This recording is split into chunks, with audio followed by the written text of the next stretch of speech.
There were 10 words. What was our Joshua? 10 words.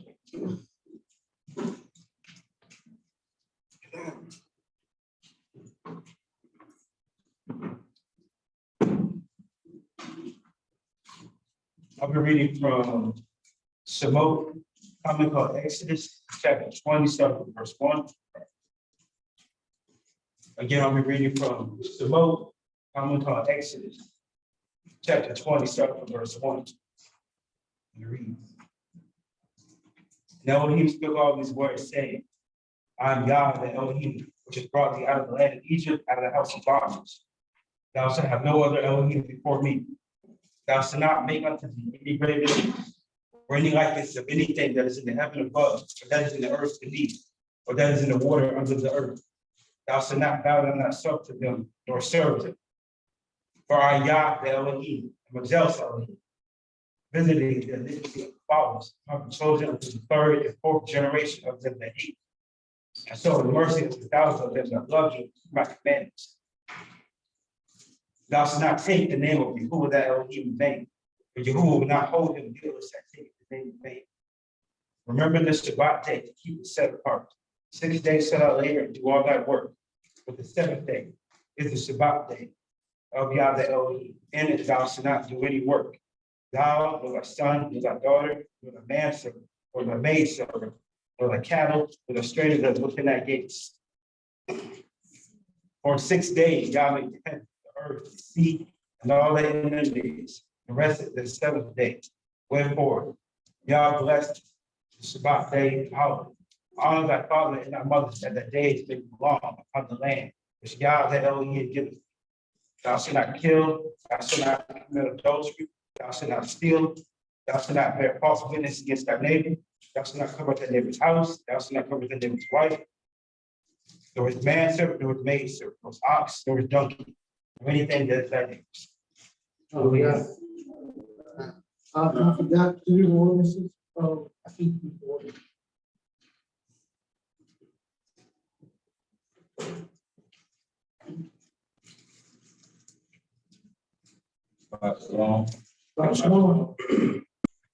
Our first ordinance is Shabbat chapter 19, verse 1 to 8.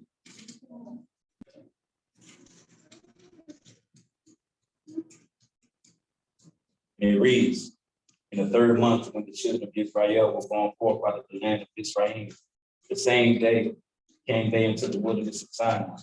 They were departed from Rephidim and were coming to the desert of Sinai, and had pitched in the wilderness, and there Israel camped before the mountain. And Moshe went up unto Yahuwah, and Yahuwah called unto him out of the mountain, saying, Thus shalt thou say to the house of Jacob, and tell the children of Israel, Ye have seen what I did unto the Mitzrayim, and how I bear you on eagle's wings, and brought you unto myself. Now therefore, if ye will obey my voice indeed, and keep my covenant, then ye shall give security treasure unto me above all people, for all the earth is mine. And ye shall be unto me a kingdom of priests, and a set apart nation. These are the words which thou shalt speak unto the children of Israel. And Moshe came and called for the elders of the people, and laid before their faces all these words which Yah commanded. And all the people answered together and said, All that Yah hath spoken, we will do. And Moshe returned the words of the people to Yahuwah. Our next ordinance comes from Wa'ikra, commonly called Leviticus chapter 26, verses 40 through 46.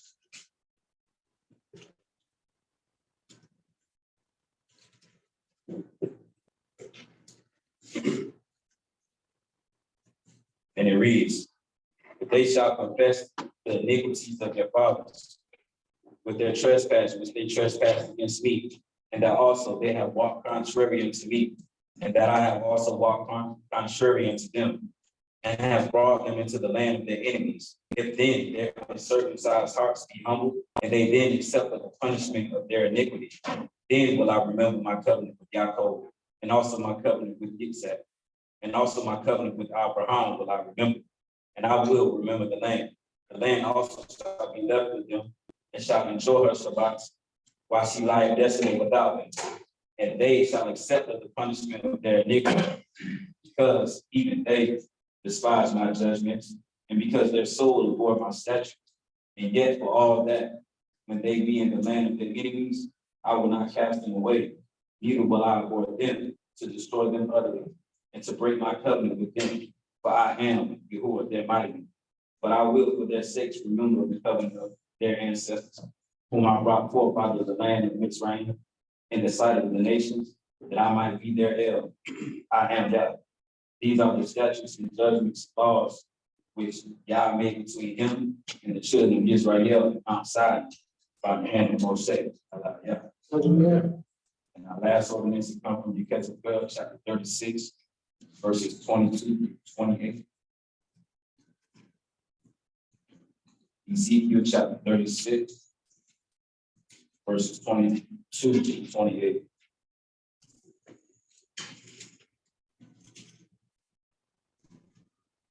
And it reads, therefore say unto the house of Israel, thus saith Yahuwah Elohim, I do not this for your sakes, O house of Israel, but for my set apart name's sake, which ye have profaned among the nations, whither ye went, and I will sanctify my great name, which was profaned among the nations, which ye have profaned in the midst of them, and the heathen shall know that I am Yah, saith Yahuwah Almighty, when I shall be sanctified in you before their eyes. For I will take you from among the nations and gather you out of all the countries, and I will bring you into your own land. Then will I sprinkle clean water upon you, and ye shall be clean from all your filthiness. And from all your idols will I cleanse you. A new heart also will I give you, and a new spirit will I put within you. And I will take away the stony heart out of your flesh, and I will give you a heart of flesh. And I will put my spirit within you, and cause you to walk in my statutes, and ye shall keep my judgments and do them. And ye shall dwell in the land that I gave to your fathers, and ye shall be my people, and I will be your heirs. Hallelujah.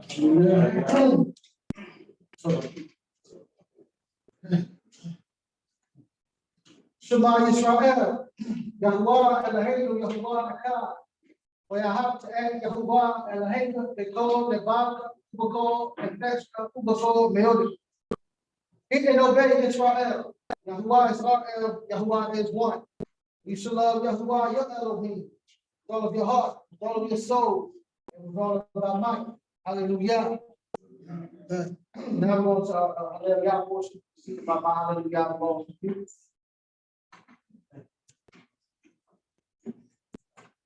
My hallelujah belongs to you.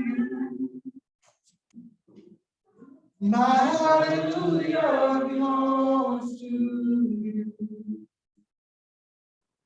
My hallelujah belongs to you. My hallelujah belongs to you.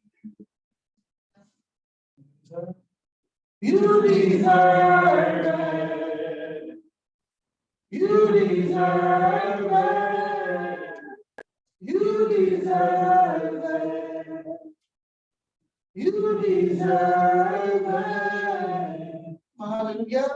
My hallelujah belongs to you. Hallelujah.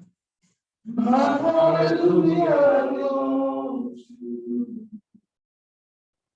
Hallelujah. My hallelujah belongs to you. That's our hallelujah. My hallelujah belongs to you. Hallelujah. God, you know the hallelujah. Thank you for your praise, you're grateful for. Everything you show to you, just want to show to us, or you want to express yourself. So, hallelujah.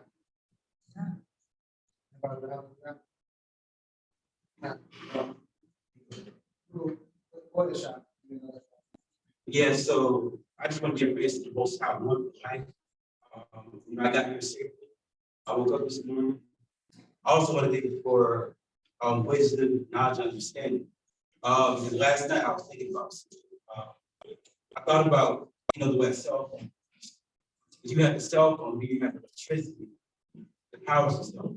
And it all works as one, you know, it works smooth. That's the way Most High is supposed to work with me or work with us.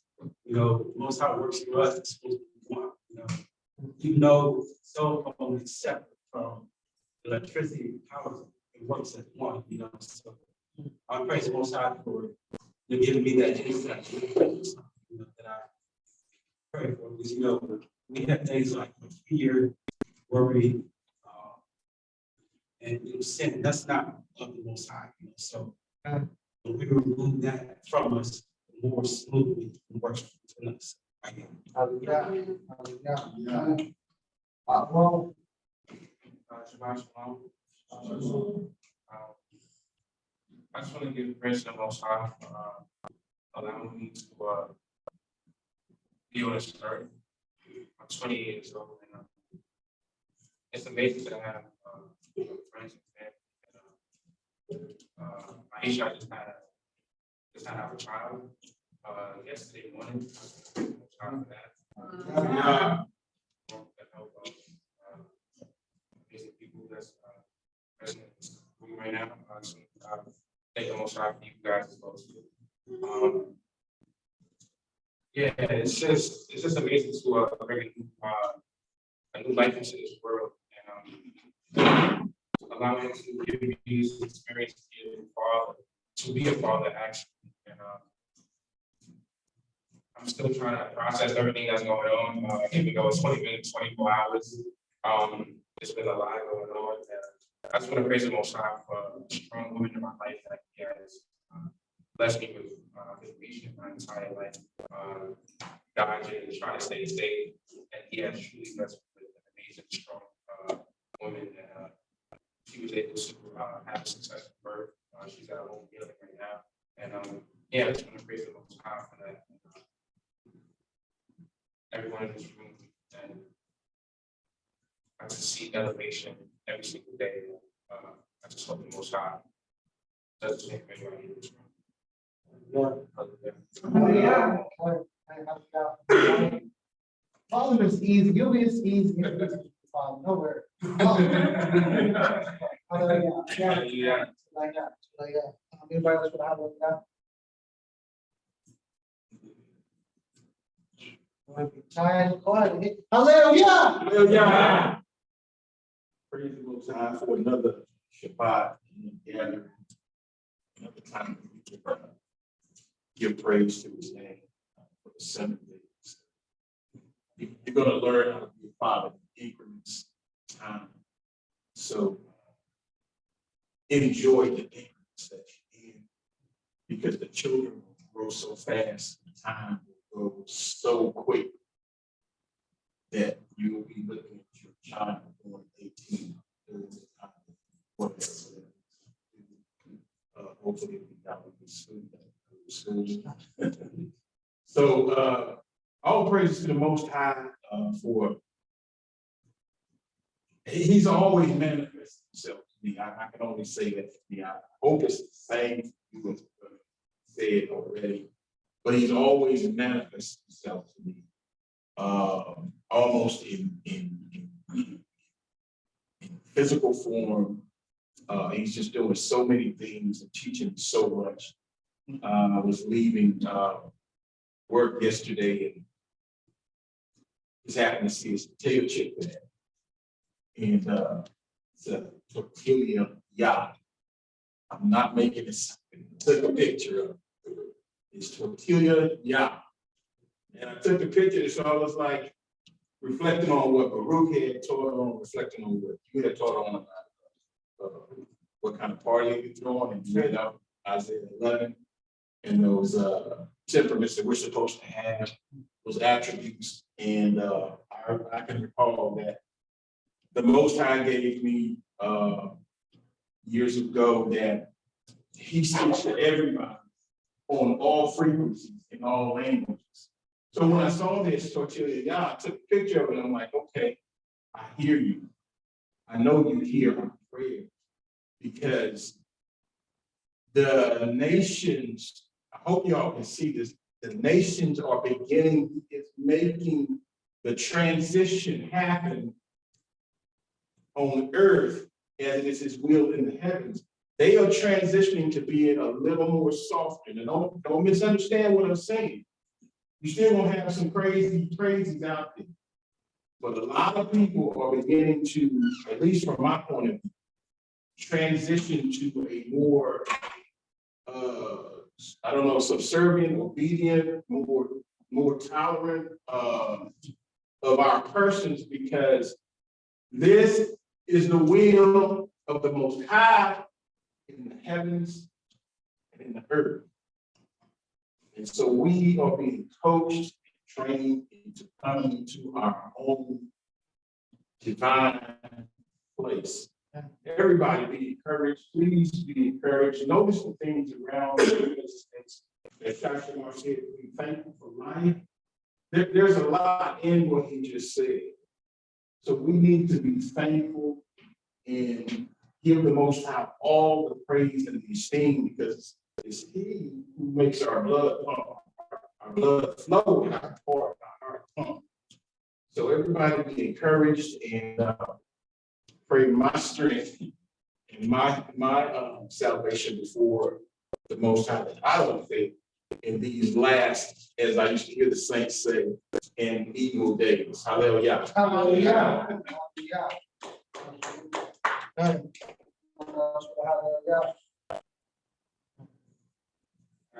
So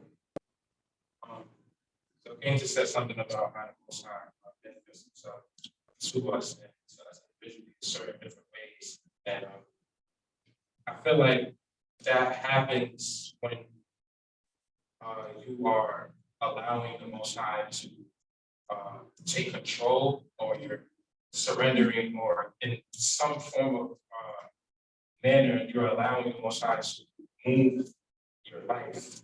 And recently, I've been talking about changing my appearance and the way I dress and stuff. I'm from New York, so like it's a lot. It's hard trying to figure out what you want to wear or how you see yourself in certain days and stuff like that. So I've been up in VA for about 2 weeks, maybe almost near a month now. And even before, I was asking the Most High, I'm like, I want to change like my look. I want to present myself much cleaner manner. I want to represent not only you, but my character. It's kind of like change my style. And I was in this thrift store, Goodwill, the other day, and I ended up picking up these slacks. And this morning I was putting them on, and then like I dug in my pocket, and like I see the receipt, and when I take out the receipt, money in it. So I'm like, yo, this is crazy. Like, for these pants to be in the thrift store, tens of people, 100 people touch the pants, they wash it, they cleaned it, and no one found the receipt and the money in there. And this is not the only time that the Most High has shown me that I've been on the right path, or trying to do the right thing through, bless me with some sort of financial money, even though it was $10, it's still something. But what I got from that was for me wanting to change my appearance and my style, and just wanting to present myself in a much more in a mannerism. Just with that alone showed me that I am moving past. Just want to change my appearance. So I use that as well.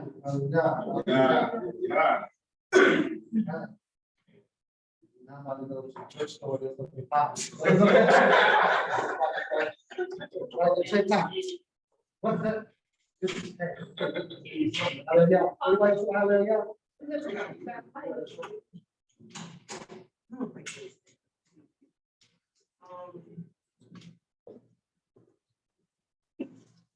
I want to give a hallelujah for course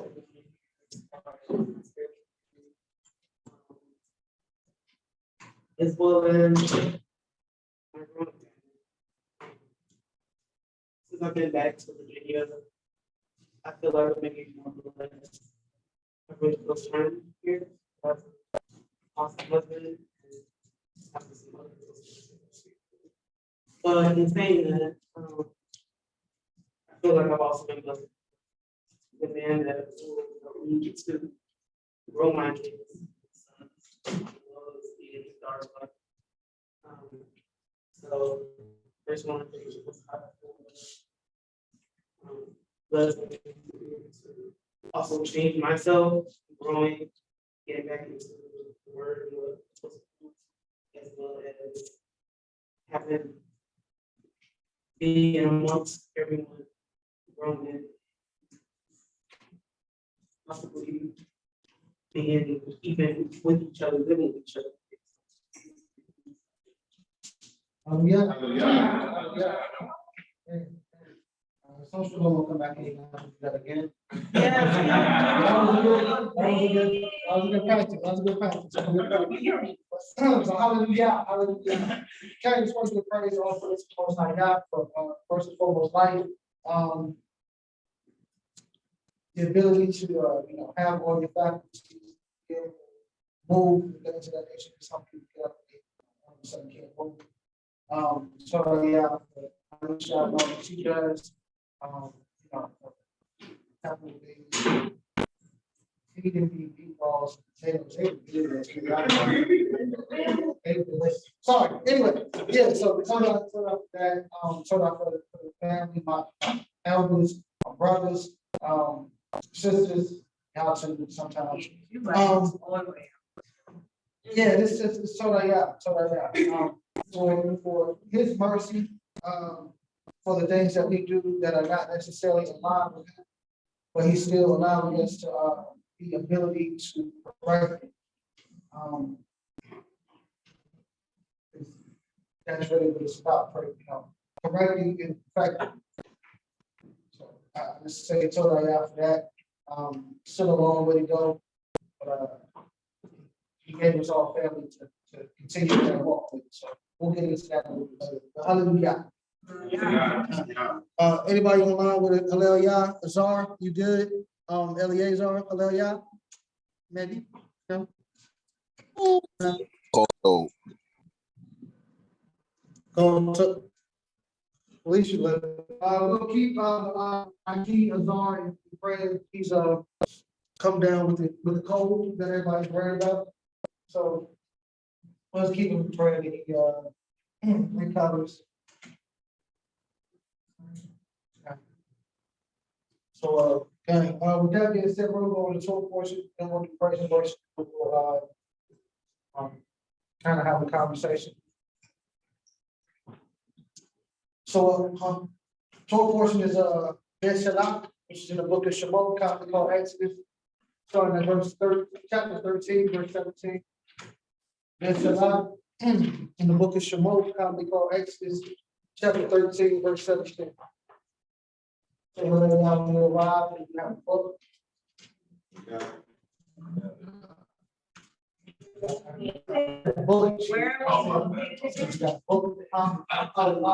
Shemot 13, 17.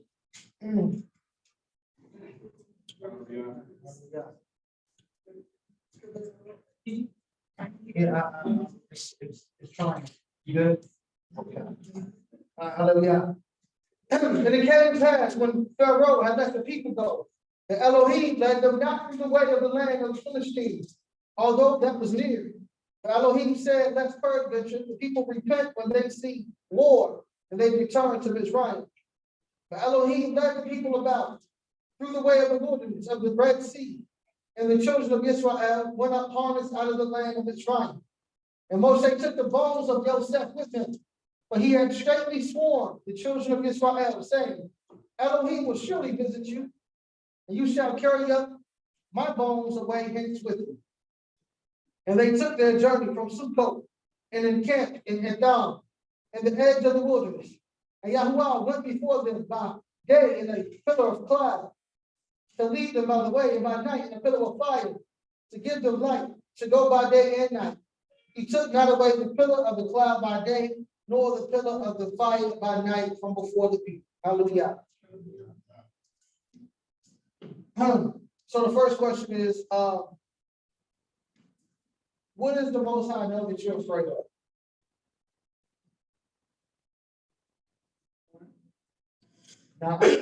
Not them, you. Yeah.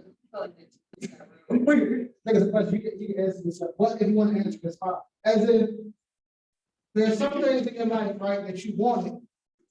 And there was a closer path to get it, but because the Most High knows that there's something in you, that once you get to that thing, that there's gonna be an obstacle there that you're not ready for. So he has to take you the long way. So what in you that if you saw would make you turn back from going with him? That's So not- you asked me what do we see? What is it in you? Whether, yeah, it's pretty much fear, right? They fear, the Most High said, peradventure, when they see war, they repent or to shoot or turn back. Because they're not ready for that. So what area are you immature? Yeah, I'm saying it's not fear. But it It's is more of a immaturity, because if you had an older child, right, compared to a younger child to a certain age, they're gonna freak out. If they're older, they won't freak out as much, so it's more of an immaturity, not fear. You know what I'm saying? I mean, that's not true. The older child can still be scared of the clowns or whatever. Well, I get that, what I'm saying is the whole, notion of where to take the child, kind of like the same with a car. You will give a mature person a car, he knows how to drive, or he's ready to drive much more. Okay, I get what you're saying. So if you're immature,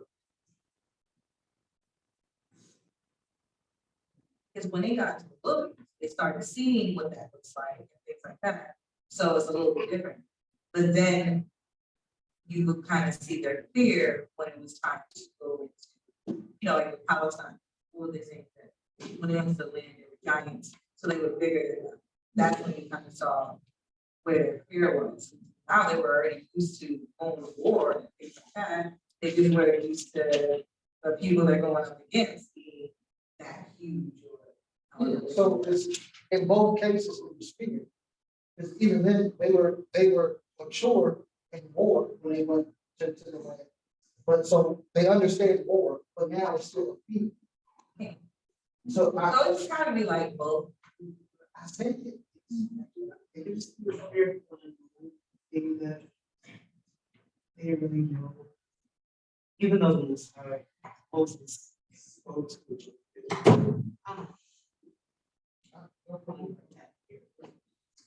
being that Moses told people that they weren't having their shoes without their feet or their clothes around their neck. It's the fear of the home. Saying have the trust. It's a fear. And to add to the fear comes from inexperience. Which most of them, and that's when you say that you're inexperienced, you are immature in that area. So I get what you're trying to say. What I'm saying is whether you're immature or you're fearful, the things that you are seeking in your life, the Most High may not believe that you're ready for. So he has allowed you to see the direct path to the things that you see. And people here is like, don't know. So, Yeah, but most people fear what they don't know. So you're looking at the object in front of you instead of who's guiding you through force. Which makes you, once again, he said, they see it, they'll turn back. They don't see me, they see what's in front of you. So I guess with that aspect, just relinquish your fear, which as Akeem said, relinquish your control. If you know that you're not in control, then you're not going to fear where he's taking you. He's not, you're not the one going. If the creator is leading you right to go down to 20-22, Most High said he let him in a cloud by day, and fire by night. So if the Most High is leading you anywhere, why are you afraid if he's the one driving?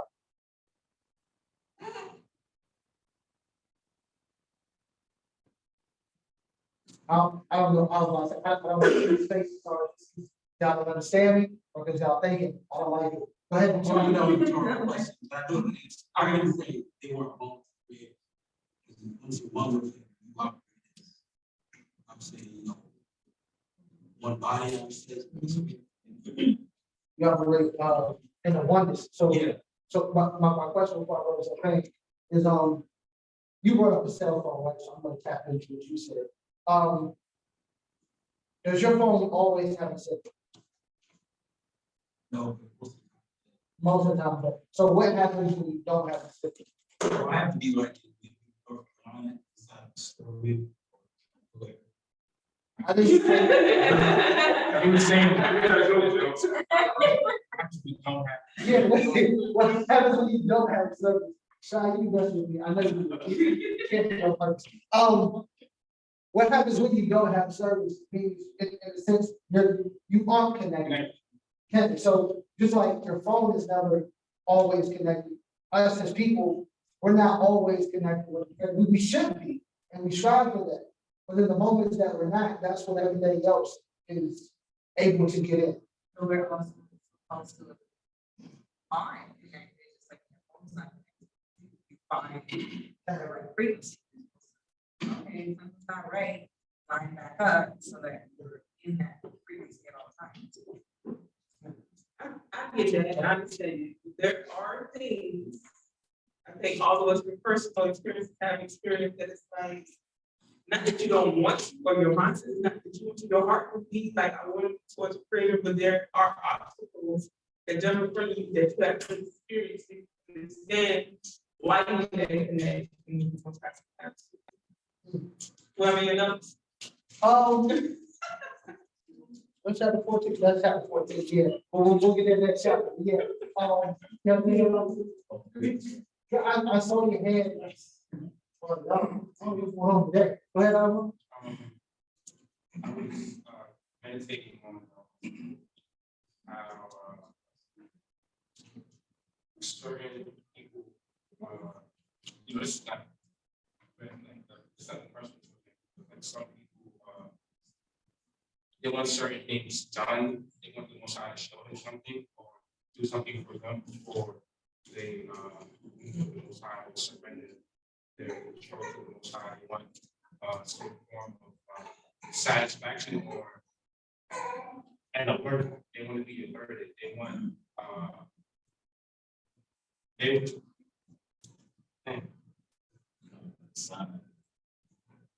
yes. Some people they before they accept the Most High, the Most High to do something for them. I feel like that's some people are scared to allow to move forward without the Most High doing or showing them something without like you just said, without trusting. Well, I mean, I do understand that, but I think it kind of goes back to like an experience. It still be that experience when was how to really understand who he was. Like they knew who he was. Yeah, they were showing Moses was showing them signs, but in that thought process, they could have felt like that's Moses' God. Like that's his will be. You know what I'm saying? When it, like they were waiting for maybe a sign or direction or experience with him to he could become their God. Seems like yeah, he doing all that stuff for Moses. Like Moses had a mission for us to come get us, but the stuff that they feel like I'm doing, like it was Moses' side. Moses needed him to do this stuff. That's it. That's a tough one. Touching that next chapter 2. Go ahead, something. I was thinking, we have those, all of us have those experiences where it's because we see limited, we have a limited vision, we have a limited reference of time, we have limited strength, we have limited everything about us. We don't really know how to live, you know, to go back to what I'm saying this morning. We haven't been properly trained. They weren't even properly trained to know how to live. They were survivors in the sense we are the survivors of the survivors. We have to learn how to live and enjoy our culture. We have to learn how to enjoy this word. We have to enjoy our lives, because if not, we are going to be chasing after an illusion of life that was not our way, our culture prior to the colonizer coming to these lands. The children of Israel hadn't learned anything. They didn't have a Torah, so they wouldn't know what the culture was. They were just following a leader into a desert or into a place or into a new land. They had no idea. And so we have to look at their circumstances and learn how to, do we really know how to live? What for me is what it comes down to. Do I really know how to live? Am I governing my diet properly? Am I governing my mind properly? And we have to get back to ourselves in Yahuwah, in our language, in our culture, in loving one. Because all of that stuff was, our ancestors pushed it aside. Now we have to go back and get it, and we have to begin to live our culture. Because if we're not living our culture, you know, the masquerade can only go on for so long. Okay. So we have to be the blood and the bones of Abraham and Sarah coming back together to form this nation. Because all the other nations are set aside. They are set aside to hate us. And in that hatred, we have to learn that we are here for a purpose. We are here for a reason. Because if we don't get right, y'all, if we don't get this right, they won't ever get right. The nation's salvation depends on you studying this Torah. You know everything about our Father, our family, and on through Moses. If we don't get it right, they can't get it right, because we're supposed to be their teacher. We're supposed to be the one that makes word come back to life in the earth, and we're the valley of the dry bones. But we can't depend on them for anything. There we go. I was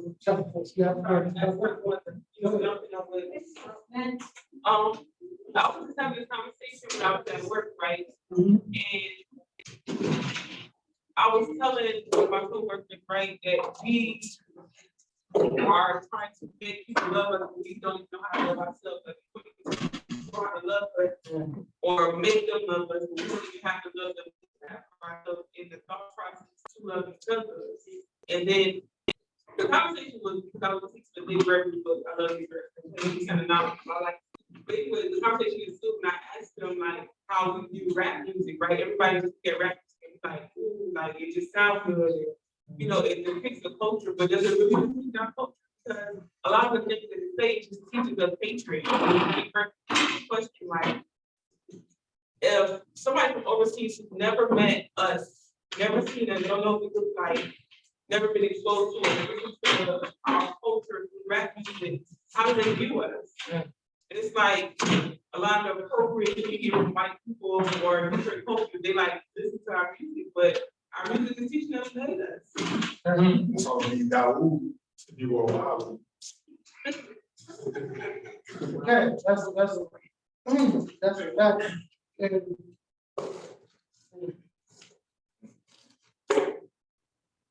So then how do you change that paradigm? That is a great question. And I would like to say that it would start with teaching to our kids in our household, like, because, and I'm not gonna say it's easy, right? It's like us having to teach our children every single day. Because we teach them something, they go out and they get exposed to something else, whether it be Facebook, TikTok, whatever, you know what I'm saying? And then we have to come back home and teach them because society is showing them that this is what beauty looks like. This is how young people should treat, or men should treat women, and women should treat each other. And it's like, this is how, if you don't look like this, then you can't be beautiful. Like, it's just the programming they can get outside the house every day. You have to come back and train them. This is what it's supposed to look like, and this is why it looks like that. And that understanding, once we understand about ourselves, like once we understand that we are not meant to blend in, and we have our own culture, we need to stand on our own, like then we will understand how to stuff. Like it's like as long as they teach us, but I feel like society teaches us to chase that money, and that's what everybody looks at. Like we chase that money. Like even them talking about putting my angle on a quarter. Like I was like, y'all get so excited about that stupid stuff when it doesn't even have to be about like the stuff that we get excited about. Harriet Tubman no money, and it's like, oh, that's like, oh, we're becoming empowered. Oh, you don't care about that, you know they care about. They're putting that stuff on the money because they know that they can teach that this money has value to you. So as long as they keep doing that type of stuff and flashing stuff in front of you and you keep working towards it, then we're gonna always be subject to what we subject to now, the art of making ourselves. Like people, even rappers and stuff, right? They probably make some bomb behind music. They probably like have great content in their music, but if you take it to somebody else who's supposed to, you owe like they're buying your contract for you, so you owe them. They like, I heard that song, it's cool, but that's not good to happen. You have to change what your content is to support for them, and that's whatever their vision is their vision for you. That's what you have to put out there. So as long as we have a culture in which we chasing behind money, and which doesn't really have the value that we give it, then we're gonna always be in this cycle. As long as you are controlled, always in, you'll never really find you. Which is why the Creator had to take you out of bondage in order for him to, as those that teach you how to live. Right. Away from everything, isolated. Yes. But you're not used to what isolation looks like, No. so then you wanna go back. I'm comfortable here. I know what this looks like. I know every day when I get up that this is what I have assigned for me. But the moment I give up myself and I don't have a vision for myself, or I don't have a task that I'm used to or comfortable with, and it's like, what do I do? It's like they say itemize the double playground, like that's what it is. Like you don't have anything. You should, the most out of you things in your mind, like I'm so used to having something to do right now that I don't have anything to do right now. So now it's like I got all this time and space to play. I got all this time and space to do things that I shouldn't be doing. Like, you know what I'm saying? Like my mind is just everywhere right now. That's like even with little kids. Like you give little kids something to do, and I'm talking about Zaire. But if you don't give them something to do, you have to think about it. You got to do yourself. You don't know like what you thinking about doing. It's gonna be more like how did you look my conquer this idea? But it's there. It's like, hey, this looks like it can be cool. I can do these things. There's a whole bowl of soup on the table. On that, right? My soup. Go ahead, go read that. So I'm a camelback, sister saying, right? Especially like music part. So I know you remember the performance. So when you came to the site, right? And you did that song, right? The beat was familiar to them. But as you perform, they was listening to the words. Everybody know that beat got their attention to the beat. But when they heard your words, people was like, yo, bro, you brought that time. Do we do that? Can he come back? And he said, bless us with his words again, because what he was saying was powerful, right? Now, who knows how much people was there that night to see you, and you probably got people playing your stuff that you don't even know about, you know what I'm saying? But I'm using that event for many to come. In order for us to change up what they seen on TikTok, it has to be more of us willing.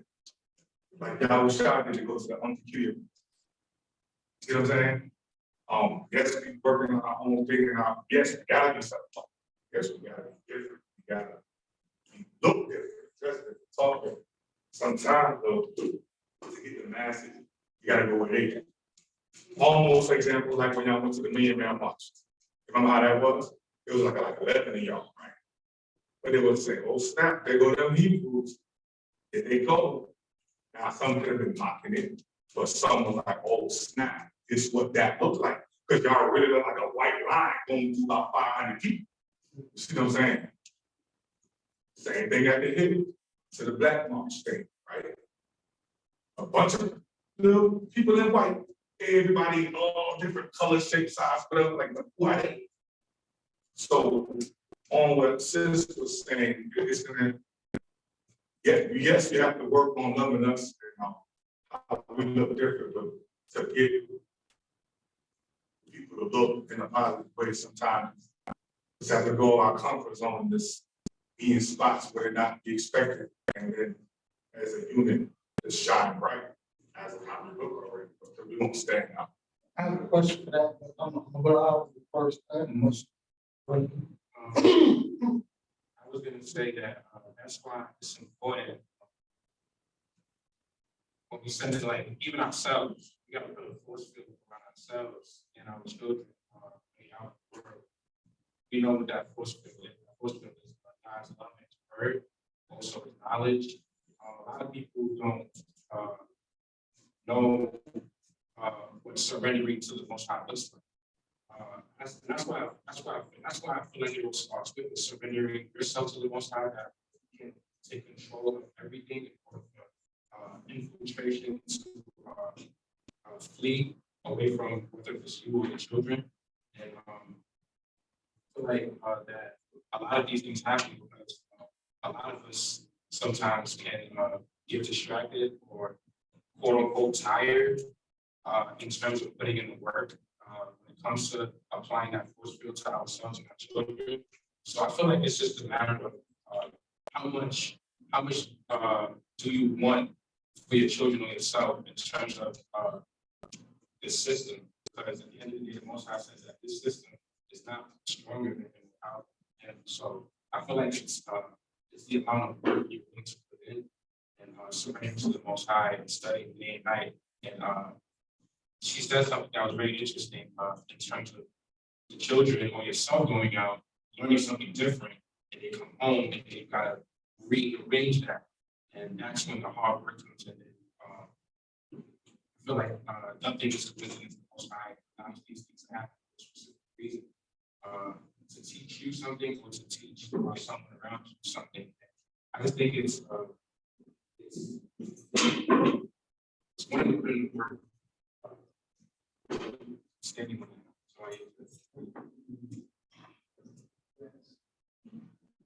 Right. I mean, I had a daughter. Kind of like, children. Because the world has taught us to just ship our children off 2, 3 years old. Shoot, some do it at 6 weeks. You're really not creating a culture for your children.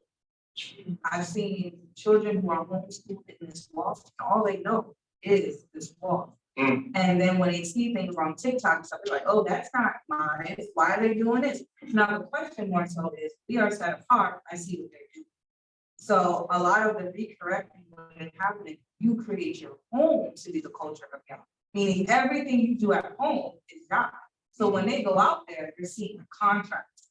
But if they're coming home and they're not seeing contrast, then it's just, this is cool. They're having more fun. That looks greater. You know what I mean? If you're not creating a community around them, having play dates or other side of opportunity, things like that, then you are kind of just feeding them to the wolves, technically. And then saying, hey, figure it out, or don't look at, it's kind of like you're expecting little children to correct things on their own. It doesn't work like that. It all works from you programming them so that when they go out there and see a different program, they're coming back and ask you, why does that program look like that? What can I take from it, or what can I not take? You know what I mean? It's more of an easier job. You really what have to be doing is correcting character. That's really about itself.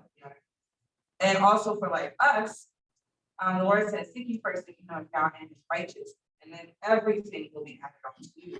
So if you want to be about this walk, you have to involve yourself to the things of God. And you have to, a lot of times when we are single or when we are by ourselves, that's where the enemy works. If you know you are weak by yourself, then you do what you gotta do. Like when I was single, I knew I was weak. So for 5 years straight, I was constantly in the church. I went to 5 a.m. prayer by myself. I was constantly sticking with people in the church because I knew I could not be by myself. I just needed to be focused, and that was what kept me focused. So a lot of times we're in this walk, we separate ourselves thinking, oh, we're gonna work it out on our own. You're not. The enemy's gonna come in like a flood, just waiting to take you out. You have to find a way to stay connected to people so that you are not being washed away by yourself. Who can pull you out? Who can help you when you're going through something? No one knows. You know what I mean? So we have to really cling to the creator or the things of the creator, or whatever looks close enough to the creator to you until you know the creator for yourself. It's a process. But a lot of us don't want to go through the process. We just assume we can do it on our own. He never created us to do anything on our own. But that's a great point. So my question to you, which you kind of answered, is how can you be the light if you were never trained to shine? Say again? How can you be the light if you were never trained how to shine? So if you were never in a position to where from young you were trained in this walk, or just like this, I know about like side landing, when they train, where do they usually go? To a temple, and the temple is usually way off in the mountains or something like that, right? To where you can't really find it. You can't find it. So they set themselves apart to train. Then they go out into the world. So if you were never set apart and trained, and the creator never trained you, then how are you expecting to go into the world and then come out unscathed? It doesn't work like that. You send a child who does not know anything about the creator into a world where their goal is to influence you in a certain way, they're going to get influenced before you have the chance to pull them out. The same thing happens with us. If you send a man or woman into a world where Uzi, you kind of strong, you look good and stuff like that, women are coming to you. If the Most High didn't have you in a mindset where I'm set apart and I'm doing this until He sends me something else, you more than likely gonna get dealt with in a way that you don't want to. It's right or wrong. So it's you have to be trained. Everybody has to be trained, and that's what the Creator was worried about when He took them away from the Philistines. I know I have to train y'all first before I throw y'all into a war, and then we're going to see the end for it. So let's go back to Shemot, Exodus chapter 14. Okay,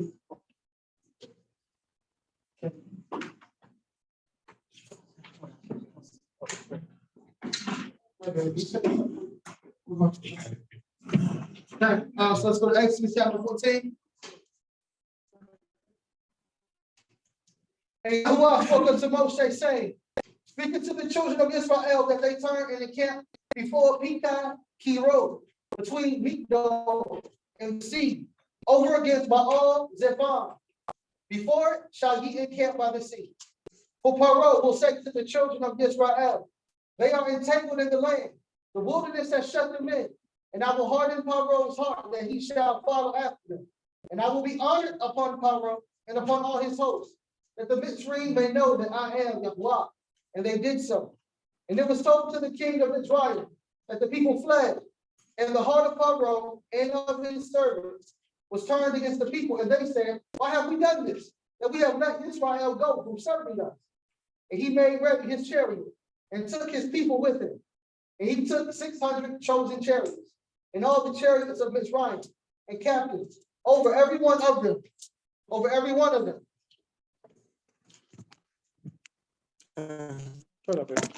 Over every one of them. Exactly 8. And Yahuwah hardened the heart of Paro, king of Israel. Shemot 14, verse 8. And Yahuwah hardened the heart of Paro of Mitzrayim. And he pursued after the children of Israel.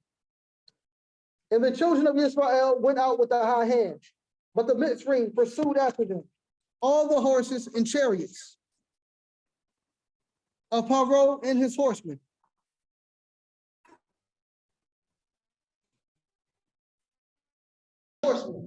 and his army, and overtook them, encamping by the sea beside Pekah Road, before Baal Zephon. And when Paro drew near, or drew nigh, the children of Israel lifted up their eyes, and behold, the Mitzrayim marched after them, and they were sore afraid. And the children of Israel cried out unto Yah, and they said unto Moshe, because there were no graves in Mitzrayim, have you taken us away to die in the wilderness? Wherefore have you dealt thus with us, to carry us forth out of Mitzrayim? Is not this the word that we did tell you in Mitzrayim, saying, let us alone, that we may serve the Mitzrayim? For it had been better for us to serve the Mitzrayim than that we should die in the wilderness. Verse 13 and 14. And Moshe said unto the people, fear ye not, stand still, and see the salvation of Yahweh, which he will show you today. For the Mitzrayim which you see, them, slightly, for the Mitzrayim whom you have seen today, you shall see them again no more forever. Yahuwah shall fight for you, and you shall hold your peace. And yeah. So,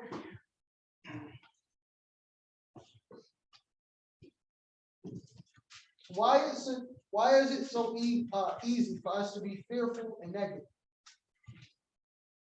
in a situation of adversity? Why is it easy for us to be fearful and negative? And to be so have short-term memory loss. Okay, I got your G, and it's okay. Shot. Go ahead, G. I also say, the Most High, he's tangible. I mean, like you can't see him, so sometimes you may question, like, is he really walking with us right now? Or is he, does he see the adversity that we're going? Okay, they actually asked that question a little bit. Go ahead, Zophan. I think of it in terms of bringing up your children in your home. And the reason why I say to parents, don't yell at your children unless it's necessary to save their life. Because abrasive behavior forms a window of opportunity for you to reach your child. But that should not be the only time you use abrasive behavior. You shouldn't have to yell at your children all the time to get them to be in a behavioral standard that you know is conforming to your wishes and your desires as a parent. The reason why we have so many fears is because from our childhood, speaking to everybody in this room, we had somebody that mistreated us verbally. They didn't mean to do it, but as I said earlier, we are the survivors of survivors. So our parents had to instill in us a certain amount of fear. I don't know if you all realize it, but this is one of the first generations of men and women who are seeing their children grow up without the severe threat of going into slavery. And I don't mean this that we're the only ones, but we're seeing more families developed because the pressure has been taken off of us. The reason why we see these manifestations of fear is because it's been ingrained into us. If you look at what Moshe said, he said, and this is hard for us to do in verse 13. And Moshe said to the people, do not be afraid.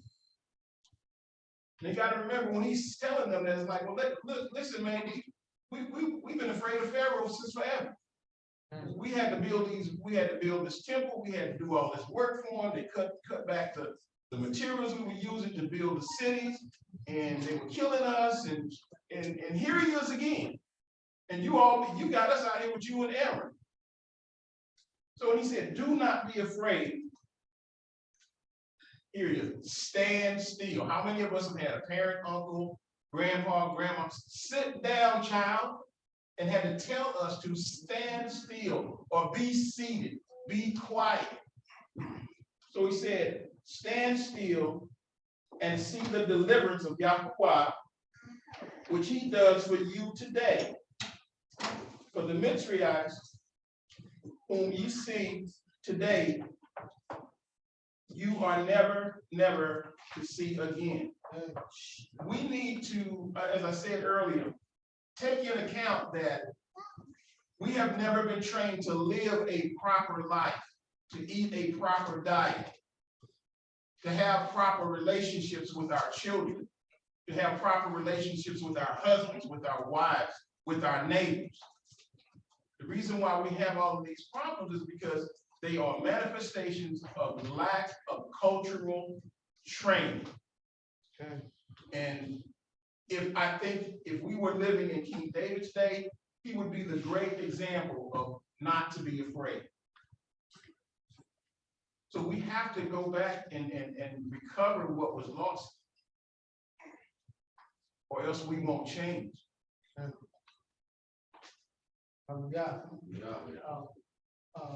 Shot and Oh, yeah, yeah, I was just gonna say that,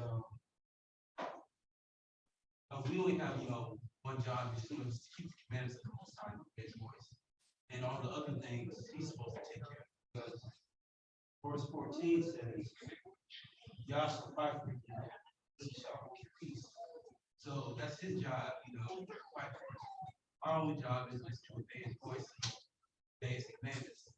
And it also reminded me of a verse in the Apocrypha, Sirach or Ecclesiastes, chapter 3, verse 21. Again, that was Sirach or Ecclesiastes, chapter 3, verse 21. And it says, seek not out the things that are too hard, neither search things that are above thy strength. So when I read that, I thought about, sometimes I think about how am I going to get past this, situation in my life. But sometimes it's not my job. My own job is to keep the commandments and obey the Most High's voice. He will guide me through everything else. okay. Go. I was just going to hand back up what the other said a little bit about how then we don't have our basically have our own sense of culture, how we just pretty much give into everything and don't have a sense of what we have. I was listening to the radio station 95.7 about a few months ago, and one of the things that they were putting out was that they were going to allow to get a free only one item off the dollar menu in order to get the jab. And it just really made me realize that with being I was upset about that, but it just really makes me realize that as a people and as a culture, how we really have lost all of that, because when people can get you with something, first of all, that's unhealthy and something that's so detrimental to your health, you getting the jab versus getting a free dollar menu, how people really don't respect us as a culture because we do anything. Yeah. It just really makes you realize that we need to get it together, and as well as we don't have a sense of culture. We need to really get it together. It's just sad because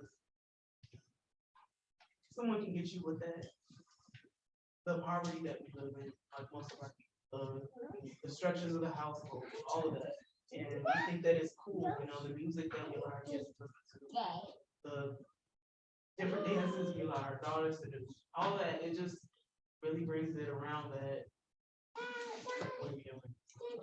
And yes, we can be blessed with people, the ones that know, but it is our job to be a light.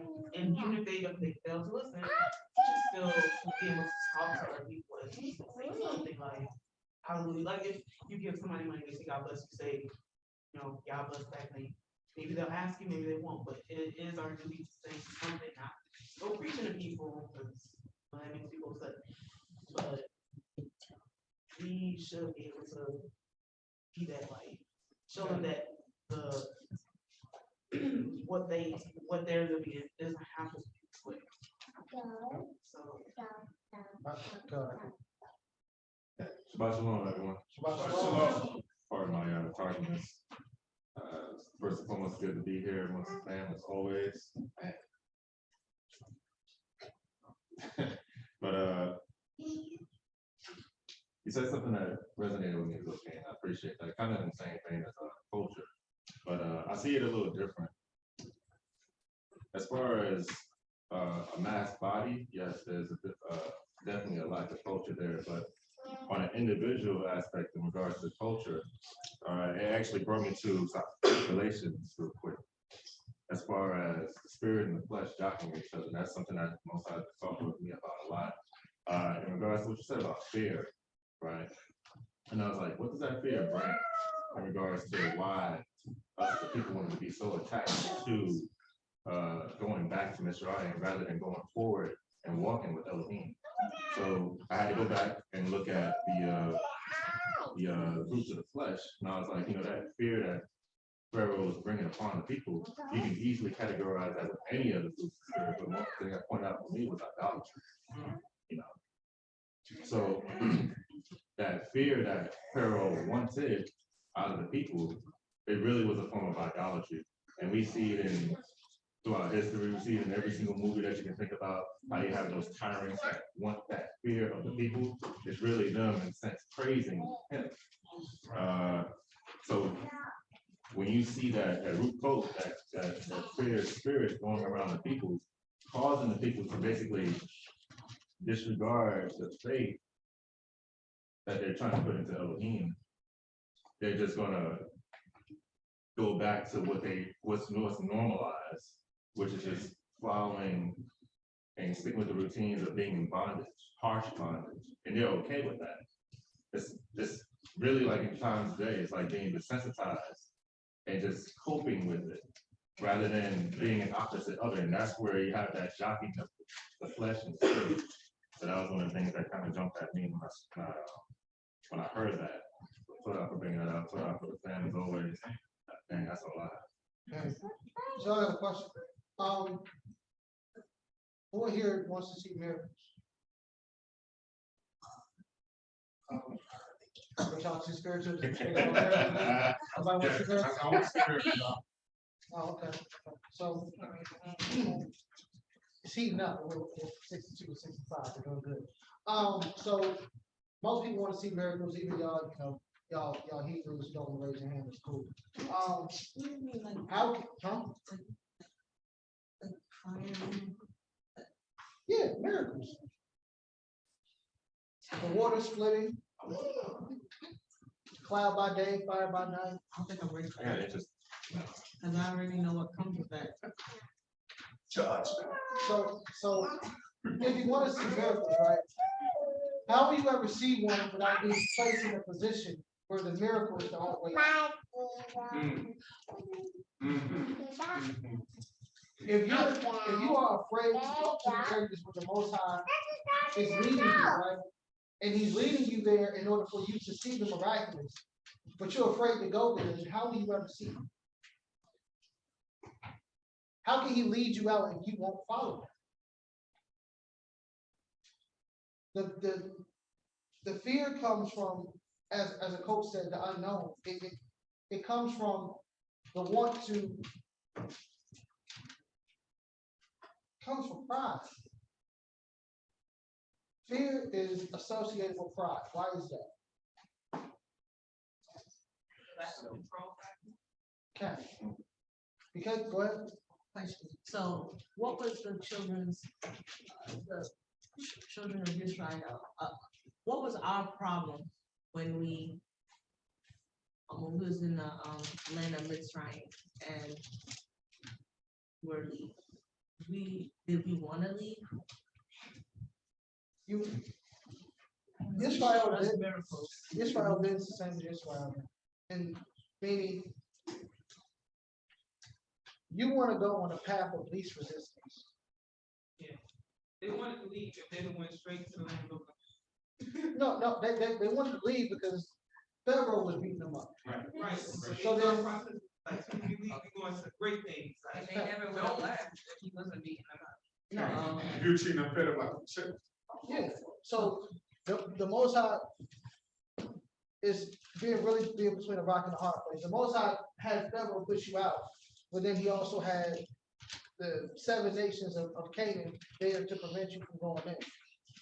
So you don't go and do the same thing. So you want to leave, but you don't want to go in. So that's why you have to die in the wilderness. You want to elevate from, David to Daud, from, I don't want to call them governments out here, so I'll just stick to myself. You want to elevate to this person, right? And the Most High allows you to go, but as soon as that point that you need to reach is there, he has something there to see if you're going to go against it, to see if you're willing to meet that challenge. If, answer your question, and then I'll start again. Revelation says that blessed is he who keeps the commands of God, and they will have access to what? To what? To the tree of life. But what's in front of the garden? Oh, carabiners. Cherub with what? With the flame fire. Okay, so the Most High said you have access to it, but there's something there that's going to check you to see if you're worthy enough to get on the other side of it. So how many of us are scared of the cherub, so we won't even try to get the tree of life? Let it go. That remind me of Oh, wait, you gotta wait. Kanye, and then I gotta come back. No, I'm sorry. I still love you. Yeah. That goes back to your saying of pride standing in the way. But it's either gonna be pride or vulnerability. And that's really it. Still fun. I said it's either gonna be your pride or your vulnerability. Vulnerable, you will submit to the creator. Pride keeps you from being vulnerable. So a lot of times that's our fear. Our fear is being vulnerable before the creator. And that was a lot of the children in the wilderness problem. When they had moments to be vulnerable in front of the creator, they hardened their hearts and was like, no, Moshe, you talk to him, or, they instead of saying, oh, this is a vulnerable moment, let me submit to it, or Abiyah, that's you speaking, you had moments where you can just surrender and he can become your Elohim, but a lot of times they kind of just stood in their pride. Hey, points they be chapters ahead. Based on what you said, something. Go ahead, it's okay. Dang. Oh wait, no, hold on. Okay, go ahead, Cody. I was gonna say, it reminded me of Jacob when he had to fight the Balak to get himself, Hey, to elevate to himself. before you get to Israel, you have to fight something in the dark. You have to fight your demons. Go ahead, John. Coach said something, she said vulnerability. And what comes to mind is, excuse my throat, all of our most known, notable leaders are the ones who had that transparency she's talking about. Those, the ones who learn in increments to die to themselves.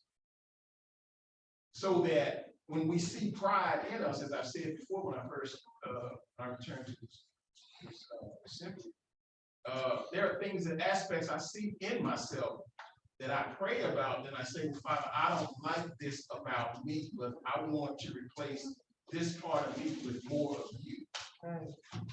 The only way we get to be trustworthy is by being transparent with ourselves, because the Most High is waiting for all of us to become that, so that he can continue to teach us in increments what it is we have to do next. I want to read and land back off of what you was talking about, Judges 3:1. Judges 3:1. Because you mentioned the Most High And the journey along the way is beset with an obstacle. Even to get into the land, there was going to be an obstacle. There were obstacles. Judges 3:1 says, now these are the nations which Yahuwah left to prove Israel. By them, even as many of Israel had not known all the wars of Canaan. But the Most High was telling our ancestors, I'm going to leave these nations in this land to prove you. How is he going to do that? There was going to be conflict between these nations and Israel, our ancestors. In order to strengthen their resolve that, as the scripture says later on in the Moreh Hadashah, no weapon formed against me shall prosper.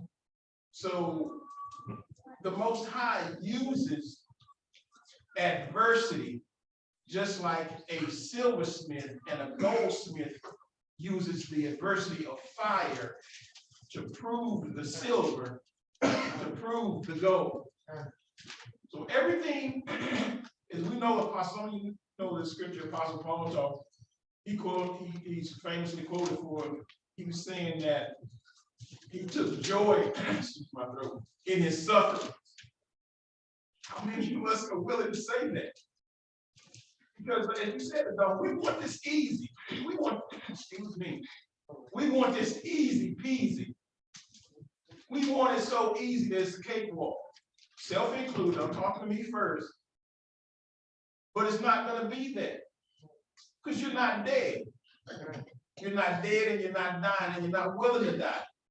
So the circumstances of our lives causes us to fall to our knees so that we will have the ability to shake off this pride that we're listening to, that we're hearing, that we need to put off. And when we don't do that, folks, we are not going to be transparent with the Most High. You can't be transparent with your husband. Husband can't be transparent with you. The Moreh can't be transparent with us, and we can't be transparent with him. There's a lot of work and a lot of dying we got to do in order to correct ourselves and present ourselves to the Most High as a people that he said in the writings, if my people who are called by my name will humble themselves, then I will, and trust the scripture. I really want to touch it. I can't touch it until we get there. But y'all are making some great points. Maybe I need to make a code here all the time. Y'all talk to me. Let's continue. Go ahead, Akeem.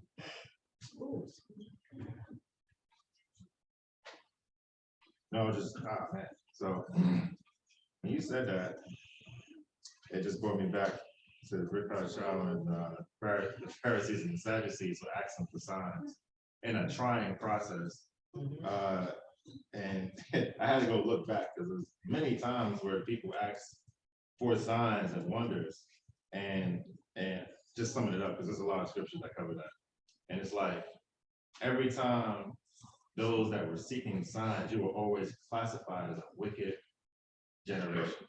So if you're out here, just like you said, if you're out here trying to look for signs rather than seeking the one that is delivering the signs for you, that's the difference between the two. And I was like, wow, how often are we over there trying to like seek the signs and give homage to the signs rather than giving all honor and praise to Elohim who gives the signs?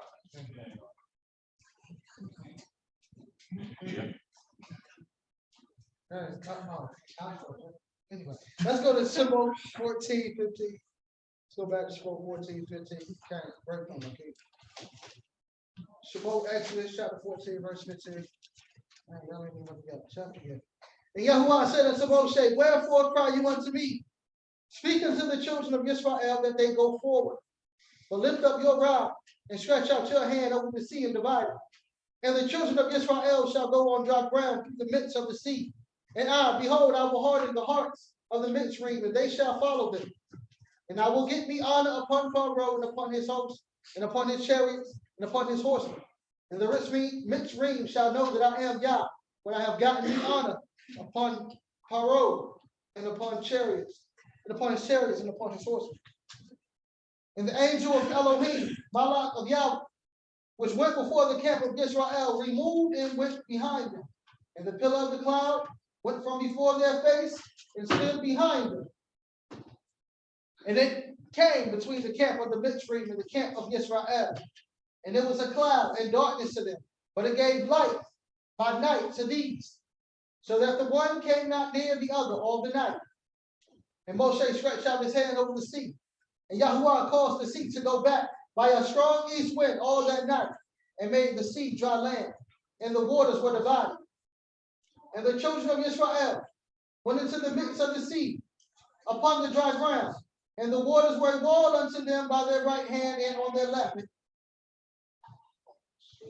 And the Mitzrayim pursued and went in after them to the midst of the sea, even all Pharaoh's house, his chariots and his horsemen.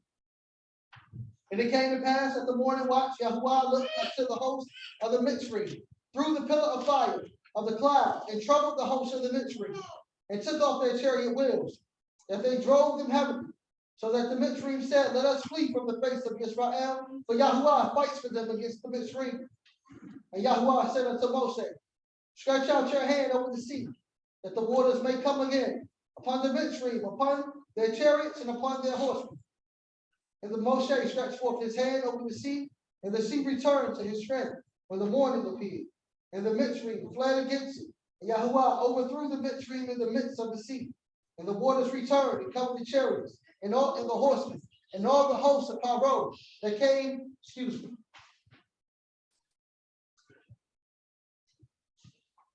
and the host of Pharaoh that came into the sea after them. There remained not so much as one of them, but the children of Israel walked upon dry land in the midst of the sea, and the waters were a wall unto them on their right hand and on their left. Thus Yahuwah saved Israel that day out of the hand of the Mitzrayim. And Israel saw the Mitzrayim dead upon the seashore. And Israel saw that great work which Yahuwah did upon the Mitzrayim, and the people feared Yahuwah and believed Yahuwah and his servant Moshe. Hallelujah. Akeem. Question, and it just hit me. You know, in my mind, I was when I read this, I think about the Ben-Hur. Take a minute, you know, when they show every time. Man, so in the verse where it says, hold on, I'll look at it. Basically, what verse 21? Yes, I think this verse 21 basically said when he drove out, and it said all that night. Now in the movie, you thinking that I'm thinking when Moshe sticks out the stick, the jank part right there and then like 5 seconds. When it's telling us all that night, because he's like hours, like 8 hours, a minute. And so I never looked at it. Now when you read it, I'm like, I never paid attention to all that night. I know it's small, but it's something because you're thinking like as soon as Moshe opened up his hand, it opened and it closed like a door, like 2 seconds, 5 seconds type thing. So like I said, but that part right there when it comes to mind, it's like Yah is so smart. He's like a carpenter or something. It's like because the whole time he had the Mitzrayim at bay while he do his work. Sometimes that says you ask for something, and if you got fear in something, you still gotta let Yah do his work. You know, it ain't gonna happen. Yah need to do it in 2 seconds. No, that could be like a whole day, or might be a whole week or something. But Yah is in the midst. He's gonna do things in progress to open the sea for you. It's in a sense. You just got to be able to wait. Like we're talking about a whole sea opening. He said dry land. So you know, like when you on a beach and the water goes up and goes down, Yeah. and there's no water there, but it's wet under your feet. Right. No, he didn't say that. He said dry land. That means that all the water above ground and underground moving. That's a lot. And you're talking about 600,000 people walking across that. So it takes time for the water to part, the sand to dry, and for all the people, you know, you gotta carry everybody walking through this water. So it's gonna take a period of time. So the same way that we were, that today we are waiting on salvation to be shown, it's going to take time. The process has to be there.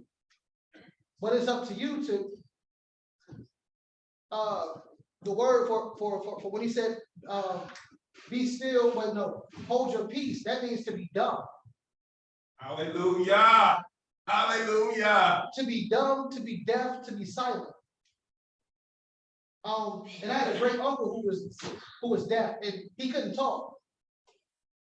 He couldn't talk. So you're supposed to be shut up and let the Creator do his work. Okay. Psalm 46:10 says, "Be still and know that I am." Yeah. Okay. So that means you're supposed to relax if you have trust in him. If you have trust, no fear. Okay. And any other spirit but faith is going to lead you to run into the water before it's party. Because you're so afraid of what's behind you that you're going to run into danger by yourself. Without the Creator leading you, because you're scared. Yeah. Moreh, Yes, sir. I was just Where you get tea from? Oh, that's crazy. I was like, wait, I'm sorry. that's very sweet, very nice. But when you said we have to be dumb, you know, that is one of my personal prayers that I in my conversation with the Most High throughout the day, I'll say as a prayer, make me dumb enough so that I can understand. Because if you look at, and the reason why I learned it to say it that way is because most of our ancestors who saw extraordinary things beyond this realm, beyond this time, beyond this dimension, they were in a trance. They were still. All of their attention was on the message being delivered to them so that they could remember it accurately. That's just one of my prayers, brother. Pray the Most High for putting it on your tongue, brother. And who's really gonna be talking when they see a water stand up? Like, who's really gonna have a conversation while you're seeing the sea being parted and it's standing up? Yeah, well, other than that, we I'm gotta gonna talk about y'all see this, right? we're gonna have to tell him to quiet. Tell him just go ahead first. You go ahead first. Right? You go first. You go first. He gonna be tough. You gonna mess up. You gonna mess it up very right. But okay, but the Most High is showing us even through this, even every time we read it, that there's a process to redemption. It's not easy. It's gonna be fights, it's gonna be wars, it's gonna be things that you're gonna have to wait in order to see. You're just gonna have to be able to wait. Be able to, that's the biggest part of the text. Okay. Whether or not you're able to do that. Go ahead, Akeem. I just want to reread something you read earlier. I think the same lesson I started in Exodus 13, 17. And it came to pass when Pharaoh had let the people go that Elohim did not lead them by way of the land of the Palestine. Though that was nearer, for Elohim said, lest the people regret when they see fighting and returns of Israel. So like it basically could have took like about a month for them to get to where they really needed to get to, but instead it took 40 years because It was less than a 2-week journey. excuse me. It was less than 2 weeks. From Egypt to the promised land, less than 2 weeks. Well, you probably talk about when they got to where they at. That's what you talking about. Well, in Exodus 13, 17, I'm pretty sure, but he just reminded me that that's something I didn't know, but I thought it was like a month. 2 weeks. 2 You would weeks. have been in the land before you get another paycheck. You would have been in the land before they cut your next check. But yeah, our people were victims of historical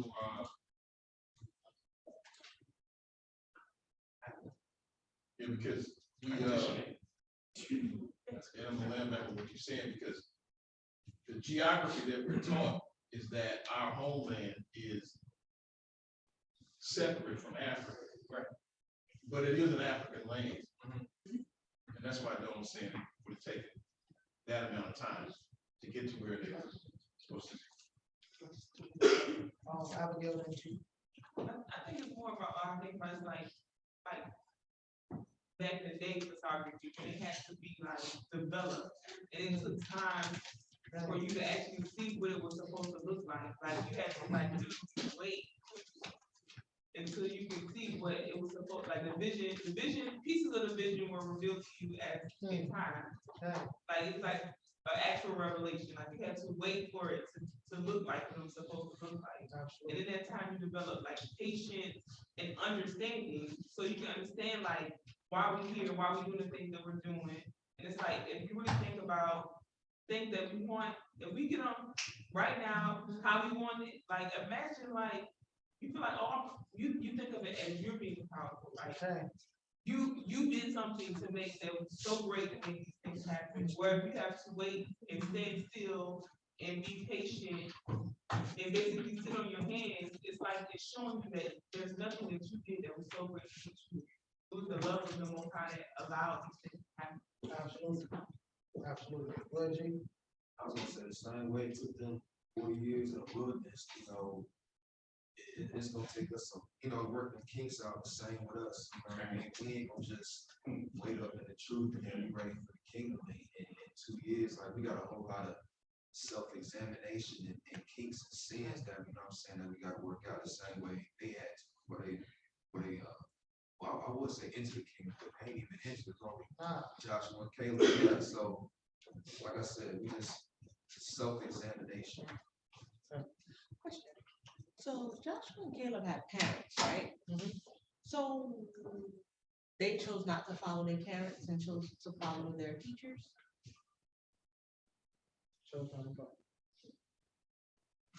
when you say teacher, you talking about motion? Yeah. They chose to follow the Creator. They didn't go in the land. Okay. And the reason why I say that as opposed to following their teachers is because, which is, I don't want to get away, but they were never focused on motion. When you heard Caleb and Joshua speak in Numbers, both of them are talking about the Creator and what the Creator can do. Look, let's go take it. The Most High said we can take it. Let's go get it. I don't care about Moses. I don't care about the elders. I don't care about Aaron. I don't care about none of them. Let's go do what the Creator said we're going to do. Because who knows if your teacher may be scared. Then what you going to do? You're going to be scared. So it's your faith in the teacher or the Creator. That's why I told the Moreh that's here why I'll follow y'all as long as y'all follow the Creator. Whenever y'all part ways, we part ways. It's simple. I'm not drowning because you want to drown. I know how to swim. He taught me how to swim. So is you gonna follow any man? I don't care who it is. It's either the Creator or everybody else. Gang. Okay, well,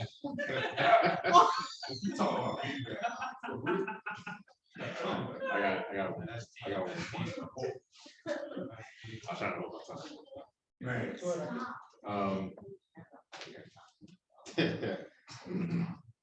No, one thing that kind of caught my attention as far as about being dumb, right? It just makes me recognize shutting your gates, your eye gauge, your ear gauge, your mouth, and it brings me to 2 Corinthians 5:8. My bad, 7, which is the famous quote you hear all the time. For we walk by belief, not by sight. So if you're truly putting your whole heart and all of your faith in the Creator, to where all your gates are shut, and that's all you have to lean on. It just really brings me to that. And I'm like, how often, and again, same thing, point my finger at myself first. How often do I, take the opportunity to even shut those gates of mine just to truly focus on the Creator? I was actually, it's funny. I was driving up here and I was talking to Maisha about, these constant worldly distractions that we have. And now my mind is running because now I'm thinking about the Matrix. The new Matrix that came out, where there was a part in that movie, if you haven't seen it, where what's old girl's name? Not Trinity. Jada Pinkett's character. So she was talking about how you basically get unplugged from the matrix, get unplugged from one white noise to another. And she was comparing it to war, which we understand that we are always in a spiritual battle. There's always a war that we are constantly fighting. But going back to what I said earlier, even the flesh and the spirit is constantly fighting. So you have a lot of white noise that is constantly around you. And how often do we shut those gates to where we just have absolute silence to focus on what's most important? And again, always pointing the finger at myself about, yeah, that's right. White noise makes you sleepy, makes you docile. I was talking, like I said, I didn't get to that point. Talking with Maisha at the car about, we have these worldly distractions, constant distractions.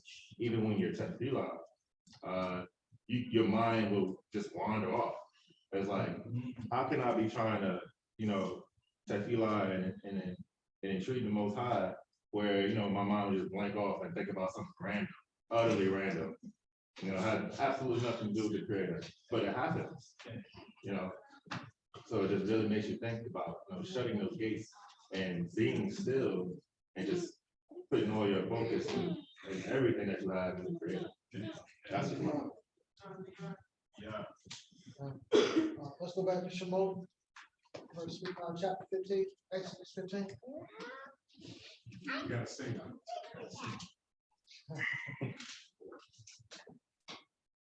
that. Then sang Moshe and the children of Israel this song unto Yah, and spoke, saying, I will sing unto Yahuwah, for he has triumphed gloriously. The horse and the rider has he thrown into the sea. Yah is my strength and song, and he has become my salvation. He is my El, and I will prepare him a habitation. My father's Elohim, and I will exalt him. Yahuwah is a man of war. Yahuwah is his name.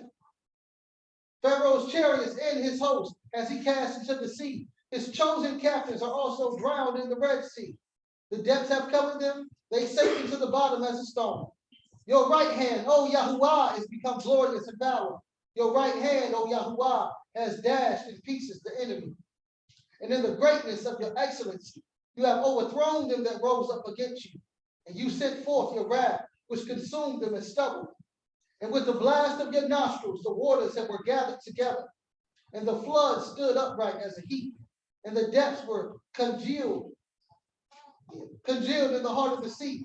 The enemy said, I will pursue, I will overtake, I will divide the spoil. My lust shall be satisfied upon them. I will draw my sword, my hand shall destroy them. You blew with your ruach, the sea covered them. They sank as lead in the mighty waters. Who is like unto you, O Yahuwah, among the mighty ones? Who is like unto you? O glorious in holiness, fearful in praises, doing wonders. You stretch out your right hand, the earth swallowed them. You in your mercy have led forth the people, which you have redeemed. You have guided them in your strength unto your set apart habitation. The people shall hear and be afraid. Sorrow shall take hold of the inhabitants of the Philistines. Then the dukes of Edom shall be amazed. The mighty man of Moab, trembling, shall take hold upon them. All the inhabitants of Canaan shall melt away. Fear and dread shall fall upon them. By the greatness of your arm, they shall be as still as a stone, till your people pass over. O Yahuwah, to the people pass over, which you have purchased. So you were bought back then, right? Now the blood. Okay, You shall bring them in and plant them in the mountain of your inheritance, in the place, O Yahuwah, which you have made for you to dwell in the sanctuary, O Adonai, which your hands have established. Yahuwah shall reign forever and ever, for the horse of Paro went in with his chariots and with his horsemen into the sea, and Yahuwah brought again the waters of the sea upon them. But the children of Israel went on dry land in the midst of the sea.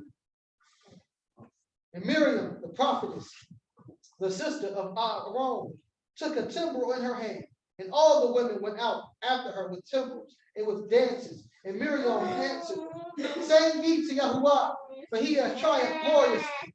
The horse and the rider has he thrown into the sea. So Moshe brought Israel from the Red Sea, and they went out into the wilderness of Shur. And they went 3 days in the wilderness and found no water. And when they came to Moreh, they could not drink the waters of Moreh, for they were bitter. Therefore, the name of it was called Moreh. And the people murmured against Moshe, saying, what shall we drink? And he cried unto Yahuwah. And Yahuwah showed him a tree, which when he had cast into the waters were made sweet. There he made for them a statute and an ordinance. And there he proved it and said, if you will diligently hearken to the voice of Yahuwah your Elohim, and will do that which is right in his sight, and will give ear to his commandments, and keep all his statutes, I will put none of these diseases upon you, which I have brought upon the Mitzrayim. For I am Yahuwah Rapha, Yahuwah the healer. And they came to Elim, where 12 wells of water, and 70 palm trees, and they encamped there by the waters.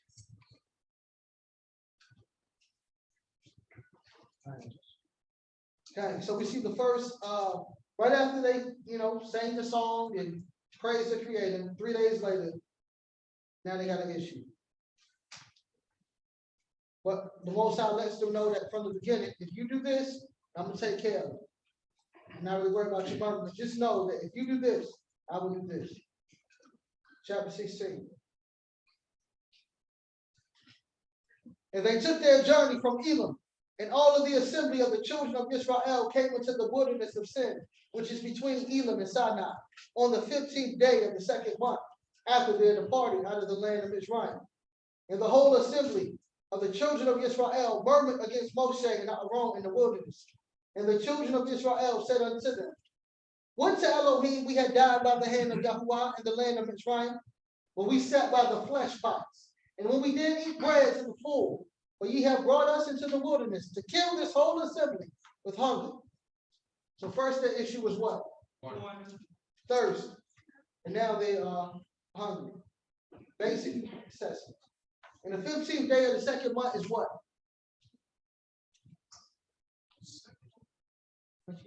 15th day of the 2nd month is what? That's what makeup, I think. Count, second Passover, second Pesach.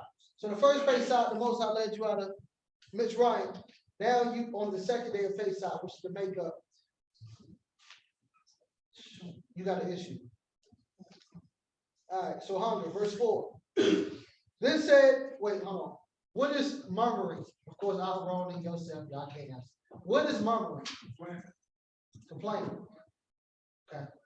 So what does the word for murmuring, right? The root of it means to lodge, to cause to rest, to pass the night, to have a sleepover, pretty much. What does having a sleepover and complaining have to do with each other? Yeah, sleepover. Yeah, having a sleepover. You know, children come over and they sleep over. They stay at the house, they pass the night. Oh, yeah. Go, I got, go ahead, before, and I got your shot. Is it when you, is murmuring when you invite other people to, basically share your opinions, negative opinions?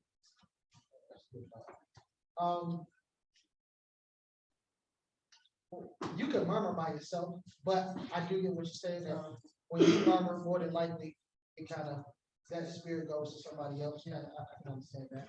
Shot? I would say, when you're sleeping, you kind of miss out on everything that's going on. So, if there's a lesson going on, you go to sleep, you miss out. Same way, both sides voice, you're asleep, meaning that you're focused on other things in the world, you're not gonna hear his voice. Okay. I like both of those answers. Not one more, but I like both of them. Go ahead, Salome. I thought you raised your hand. I gotta stop you and Uzi with these pump fakes. You ready? No? Okay, cool. So when you are murmuring, right? Go ahead, Yoshi. Go ahead. I see. Oh. Let's go. Alright. No, from the discussion, it was like murmuring, based on the definition, it's like you're just wallowing in it, you're laying in it, and you're just soaking in that murmuring. And I actually go with my Isha too. It's inviting.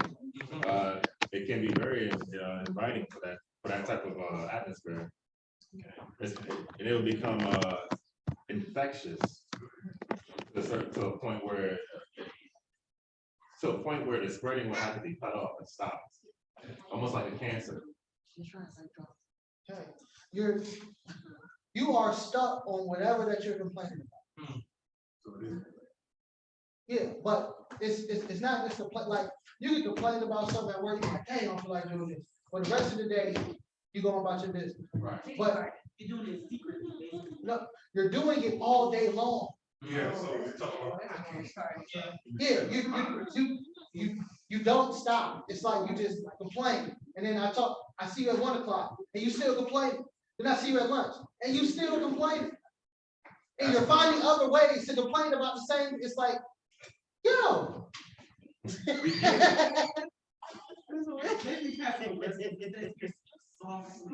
Yeah, All together, just like all of us in here. all day, nagging. I can't step out.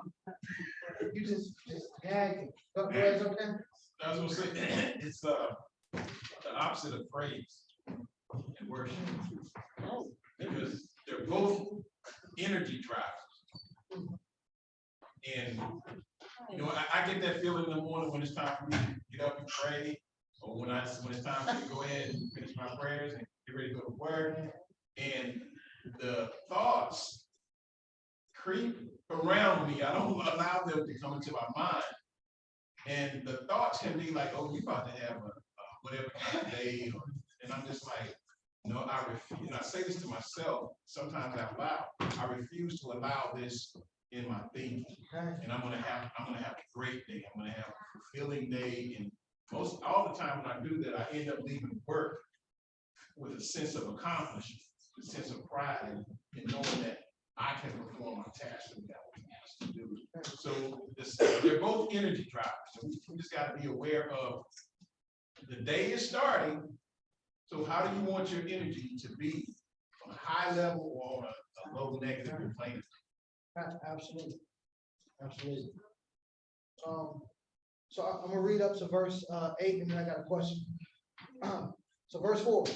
Then say Yahuwah unto Moshe, behold, I will rain bread from the Shamayim for you, and the people shall go out and gather a certain rate every day that I may prove them, whether they will walk in my Torah or not. And it shall come to pass that on the 6th day, they shall prepare that which they bring in, and it shall be twice as much as they gather daily. And Moshe and Aaron said unto all the children at evening, then ye shall know that Yahuwah has brought you out of the land of Mitzrayim. And in the morning, then you shall see the glory or the esteem of Yah. For he hears your murmurings against Yah. And what are we that you murmur against us? And Moshe said, this shall be when Yahuwah shall give you in the evening flesh to eat, and in the morning bread to full. For that Yahuwah hears the murmurings which you murmur against him. And what are we? The murmurings are not against us, but against Yahuwah.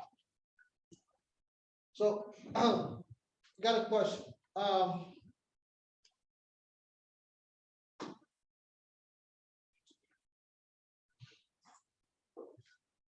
Do you invoke or provoke the Creator?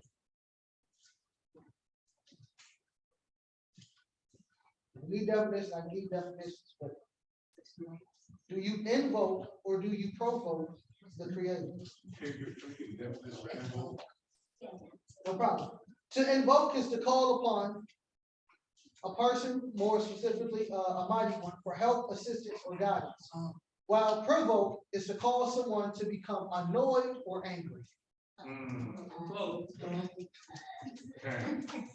So do you invoke your Creator or do you provoke your Creator? The most. And the reason why I read this verse is because the Most High is irritated with them. Why? They don't trust him. Okay. He's basically giving them the desires of their hearts and then finding reasons still to complain about it. Like he's telling you, if you do these things, I will give you everything. I will every need that you want. I mean, everything that you need, I can basically lay out in front of you. Okay.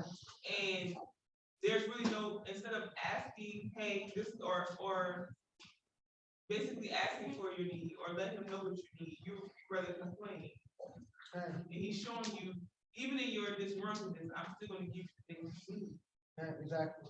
Same thing you said you had there, I'm giving you now. Go ahead, G. I just thought about something. So I think that he pushes them to the point where they gonna either invoke him or provoke him because like if everyone's complaining that they hungry, and obviously they hungry, but maybe he's waiting to see how they gonna go about it.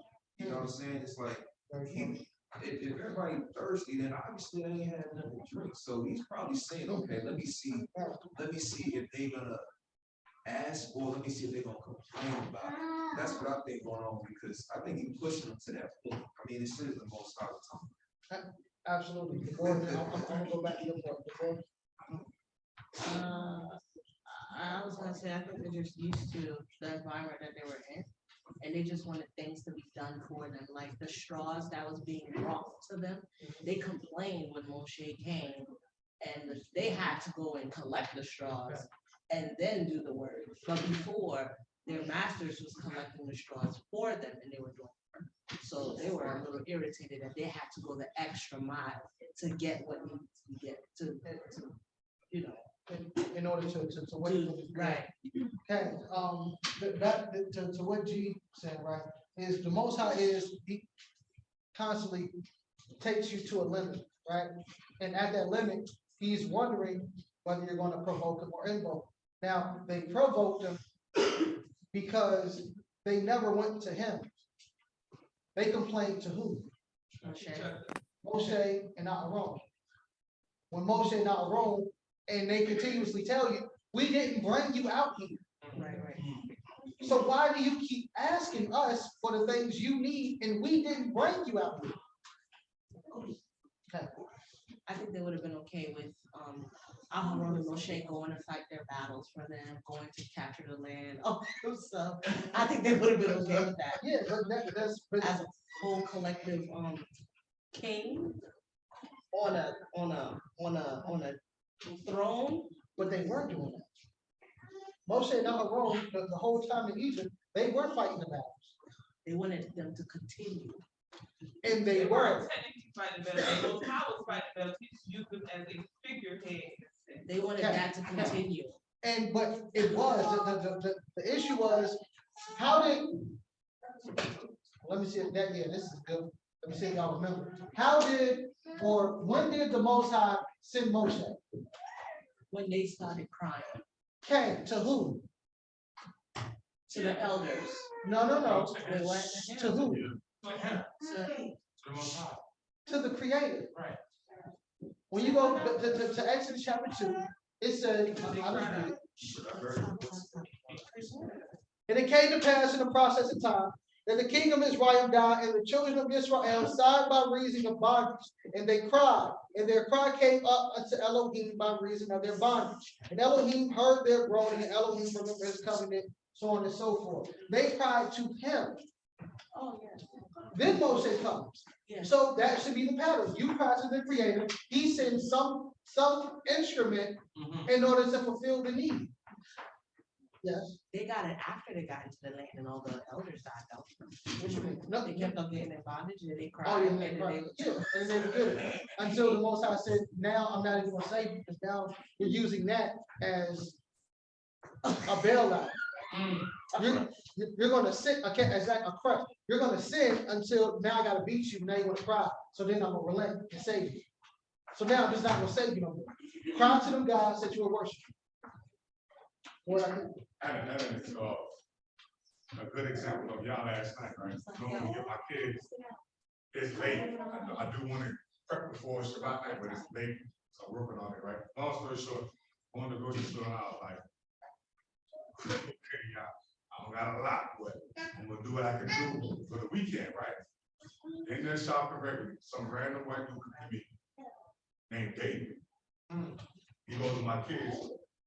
Do all of y'all want to get like a fun food for the night? Go pick one item to get a fun food, right? So they was all running around the store, ooh, got it, came back. And I'm still shopping. At first I was like, right? Thank you. You're awesome, right? So then hey, I was gonna put this stuff in the front register with your chips and stuff. Cool, thank you. So after I finished, the dude said, yo, they got your chips here. I bet. So I'm getting my groceries. The dude said, hold up, check under them hot cheese fries. There's some money in it. I'm like, how? The random dude, white dude ain't there for $60. And the thing. And gas money. Most High can use any entity, anything, any culture, creed. If you call out to him. But normally I'm like, I don't, a random just come to me like, he was gonna say, hey, what are you doing? Like, no, I was like, yo, what are you doing? But I was in my 95 and I was like, I appreciate you, but I did not expect that. Wow. So then I was like, God, that was like, I was like, that was fast. I might as well text y'all. That's how fast that was. See what I'm saying? So, yeah. So now I'm going to food line, look for white people. And I'm going to the Goodwill on bigger pipes. I got both of those aside. Go ahead and got both of those aside. I'm gonna be right back. Hey, that's why the Most High, I think, put on my heart when we first opened up was that the Most High's will is always being done in the heaven. And we know the prayer in Shah says, thy will be done on earth as it is in heaven. So when these Gentiles or the strangers come to us and bless us, and I'm not saying this about Daud, we need to let them bless us because this is the will of the Most High in the heavens. And I know for sure your testimony was part of what the Most High put on my tongue to say to the assembly, because he is in increments turning the hearts of the nation to view us as a favored nation status. And my son asked that question, like, why did he do that? I said, sometimes the Most High can, and some people, I said, some of them know who we are, or some people just live to do good. But those two answers I gave them, I was thinking about that. Because there's random, you hear lots of that, this man gave me $200. He said, I owe you, I'm supposed to do this. Come on, man. Okay. So we can't let hatred be a device, because that is part of their salvation work towards us. Okay. And we got to realize, you don't yell at your inheritance all the time. Your children are your inheritance. Right. So we don't need to yell at our children all the time. In the same manner, when they come to us, we have to let that hatred, unless you're defending your wife or yourself or whatever, we have to let that hatred go. Okay. Doesn't mean that we become brothers, and you know what I'm saying? We cannot let people rule over us by giving us gifts. Right. We can't be bought off. Right. But the scripture says the nations are our Israel's inheritance. Appreciate the testimony, son. See that borderline. Okay, but so I was having a conversation. Now I say borderline because it's wrong. So I was having a conversation, Clubhouse. I go up there, every now and then. And there was a camp brother up here, right? And we were talking about are Black people's problems in-house or is it made by the system? So we're talking about that, so on and so forth, right? We're talking about us. And as soon as he comes in, his face pops up. First thing he says is, "We got to stop the white man." And we like, wow. First thing he said, "We got to stop the white man. He the devil." It's like, okay, all right. Come on. First of all, shalom. Secondly, if you're still thinking on the context of black and white, you're basic. Yes, very. Yes. And do you know who the creator is, if that's your context? You are thinking on an elementary level of Hebrew 101 of what it's supposed to be, right? The enemy or the system, whoever they are, first of all, they don't care about no people. Black, white, Asian, Hindu, whatever. They don't care about any of us. That's first. So if you have that understanding, you know that the context of black versus white is a prompt to get those who think on the lowest frequency out the way. Because y'all gonna be thinking black versus white versus Asian, and all y'all gonna get short, right? But when you're thinking with the mind of the creator, there are only two types of people on earth. Who are they? The righteous and the unrighteous. So when you see somebody in the store, whether they're black, white, or whatever, and they're coming to you in a righteous state, then you should automatically understand that that's the creator moving inside of you. Because Amos 9:12 says, well, 11:12 says that first he's going to raise up the tabernacles of Daud, right? And then they will inherit the remnant of Edom and all the other nations. But the key part is the last part. Who has my name on them? So that means that there are people in every nation who has the name of the creator within them. So if you're looking black versus white, that means that you might be talking to somebody with the creator's name in them. Crazy. So now with them being attached to Israel through righteousness, the same thing that the Most High told to Abraham, where those who bless you, I will what? And those who curse you, I will. So if you're cursing somebody who has the name of the creator in them, what do you expect back? So now you have just cursed yourself by thinking because you're Israel that you can talk to people crazy when they may be Israel too. Ain't nobody got no records. Who are you? Exactly. Trace your lineage back to the 12 tribes. Please. Anybody. Whether they Jewish, black, nobody traces their records back to our ancestors to where you can go from Abba to Abba to Abba or Imam. You can't do it. So that means that your spirit is your DNA right now. It is your spirit right now. So we get mad at them because they did it for us. Okay. And it's like, why don't you just do the work for us? Instead of keeping it, now we have to look for it. Just like when we was in the wilderness, they wanted the work to be done for them. When they could have just, like you said, just act and pray or go for it yourself. You know, I find that pointing at fingers first, you know, on me, that the children of Israel, you know, can be very, very self-deterrent and very lazy, you know. I would say at times. Hey, we are very lazy people. We want to go. Yeah, I didn't call you lazy just now. I called you lazy before. Right? But anyway, we don't want to go and do the work that is necessary. When most of it is really easy. All you gotta do is ask Abba. The process may be long, the process may be drawn out, but if you are in right standing with your creator, hey, I don't mean to go on a tangent. The reason why you fear is because you don't believe that you're in right standing with your creator. That's why you hesitate to ask him for something. You ever had a child who don't know if they in trouble or not, so they kind of hesitate to come ask you for something? Yes, every day. I used to be like that. And then you got the child who know that they good, so they just come and ask you for like, hey, Albert, what's going on? You know, y'all laugh and joke and they ask you for whatever they want. That's the difference between somebody who's in good standing with their creator and somebody who's questionable. You know you're questionable, so you won't ask your father. So now you're trying to do it on your own because you know if you ask him, he might say no because you know what you did. Instead of just repenting, which he said if you did, he'll forget all that, and now we're back in good standing. I have no idea what this has to do with Shemot, but all of that. Let's go back. Okay, let's go back to Shemot chapter 16. Let's go back to Shemot 16, verse 11. Let's get back. Yeladim.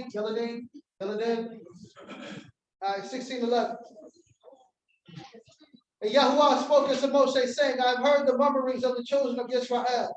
Speak unto them, saying, at evening you shall eat flesh, and in the morning you shall be filled with bread, and you shall know that I am Yah, your Elohim. And it came to pass that evening the quails came up and covered the camp. And in the morning the dew lay round about the host. And when the dew that was laid was gone up, behold, upon the face of the wilderness, there lay a small round thing, as small as the hoar frost on the ground. And when the children of Israel saw it, they said one to another, it is manna, for they knew not what it was. And Moshe said unto them, this is the bread which Yahuwah has given you to eat. This is the thing which Yah has commanded. Gather of it every man according to his eating, and omer for every man according to the number of your persons. Take ye every man for them which are in his tents. What do you get right there? Only the men were supposed to go out together. Ooh, okay, right on the money. Anybody else see anything different? Okay, cool. Men, fathers, husbands, grandfathers, single man, whatever. It is your duty, right? Let me go back. What is manna? What is that? It's provision from the Most High. So it said in Deuteronomy 8:3 that I gave you manna. Well, I made you starve in the wilderness to test you, to show you that man shall not live by Bread alone. but by every Word. okay. So what were they eating? The word. Oh, the word of Yah. So if man is supposed to go get the word of Yah and bring it to their family, man, do you know what word do the people in your family need? Yeah. But it wasn't different than that. It was just one than that. It wasn't different. It was just one. It was just one type of manna. It wasn't one type of manna. Right. Yes. So the manna is the word of Elohim, right? The word of Elohim. So it said, give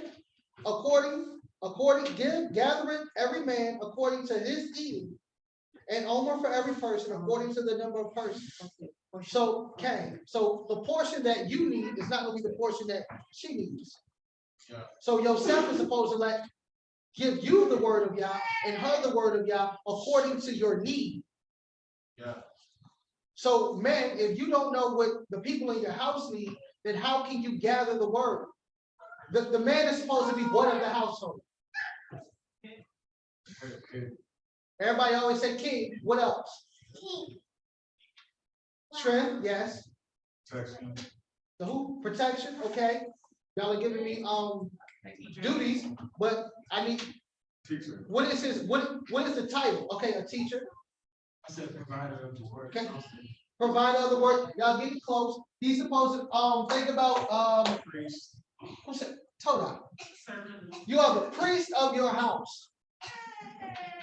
So before you're king, you're supposed to be the priest. You are the servant, the head servant of your household. The priest does what? Teach what? He teaches the word. He teaches between the clean, the unclean, the righteous and the unrighteous, the set apart and the profane. He teaches the household. So that means that my wife is going to need something more than anybody else in my house. So I give her according to her need. That's why the man went out, because he knew everybody in his house. He knows the numbers. He knows that Anaya is going to eat a little bit less than Aaliyah. He knows that Zaire is probably going to need something more than Daud. That's what the man does of his house. He runs the household. Absolutely. So that's your duty. Go ahead, Akeem. So I said it earlier about those scriptures that talk about the wicked nation wanting to search for signs. Okay. I didn't want to bring it out, but you forced my head. But I wanted to go to John chapter 6:30. This is where I see it.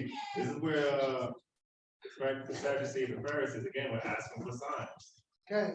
So Messiah says, so they said to him, what sign then would you do so that we see and believe? What would you do? And what would you do?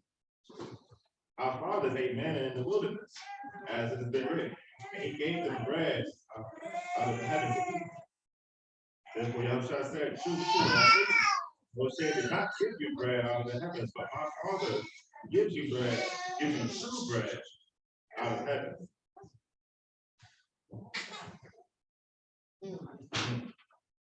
I don't want to go too deep into that, you know? But no, it just makes you realize that, you know, going back to what we're saying about people looking for signs and wonders and things of that nature, that was a clear sign right there. But we even see over time, right, getting up to this point, that it just became a custom, just a part of everyday life in a sense. There was no real heart going into it, right? Going back to that ultimate subject matter that we're always talking about, which is the heart. Yeah. So that act right there, even going back to Deuteronomy, was supposed to explain that it's a heart issue that we're dealing with. It's the heart that is hungry, right? Hungry for the word. That manna that's raining down, yes, it feeds the flesh, right? But to truly gain an understanding of Elohim, it's what you're feeding your heart, what you're feeding your soul. And if you're just have your gates all open and you're distracted, go back to that, you won't understand nor recognize that you're trying to feed your soul rather than feed your flesh. So you're overeating the wrong thing.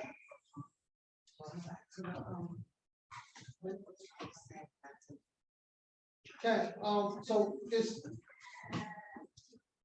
I hope that it doesn't seem as if I hope everybody understood what I was saying.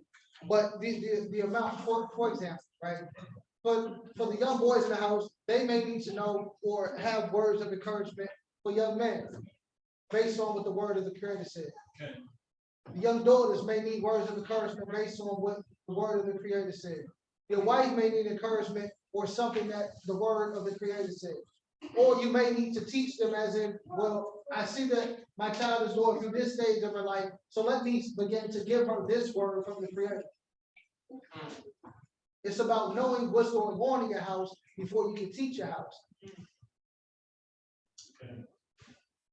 Okay. Let's go back to Shemot 16. We have verse 15, 17. So when the children of Israel did so and gathered some more, some less. And when they did, met it out with it over. He that gathered much had nothing over. And he that gathered little had no lack. They gathered every man according to his eating. What do y'all get from that? Okay, the Most High still gives you the portion that you need. So you know, some fathers only say a couple words to them, right? To their children, to their wife. The Most High will make that stretch. Yes. Some fathers may say entirely too much. The Most High will cut out the white noise and give you exactly what you need. What I think? Yes, it's not about what you want, it's about what you need. It's not about what you want, it's about what you need. Okay. So the Most High will allow the part that He needs you to hear to register, which is why the priest of the house will have to be connected to the Creator. The priest is the go-between, right? So in order for you to go between, that means you actually have to have contact with your Creator before you can know what you need to give those in your household. When am I doing it? Oh, okay. I'll say that. So it brings me back to, like, you know, the portion that's needed for a specific person in your house, right? So keeping inventory of, you know, what's needed for each person. So every person have a different palate or a different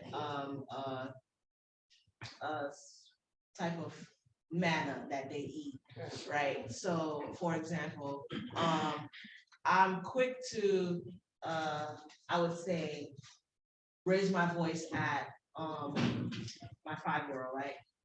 But watching my Ish and I would say my oldest, sometimes when they're dealing with her, when they like really hone into the patience part of themselves. I would say my children, because he's always patient with everybody, but my children, they get that, with, their siblings, quick to yell, right? Because we get frustrated and we just very emotional, just let out. But with my 5-year-old, when they want to get to, like, they want to prove a point, they take their time and they speak like they're speaking like they are a teacher. They're like, hey, can you please don't? And then that's when she's like, okay, because, you yelling at me, it didn't get, that was not the manner. I didn't accept that food. That food was not appetizing to my palate, some children might need beans and some children that don't work for them. They just eat it up. That is not appetizing to their palate. So, Torah for that.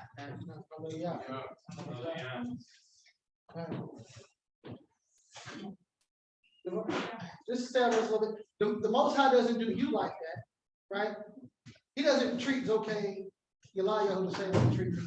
He doesn't talk to Zokay the same way he talks to me. None of us, we're all supposed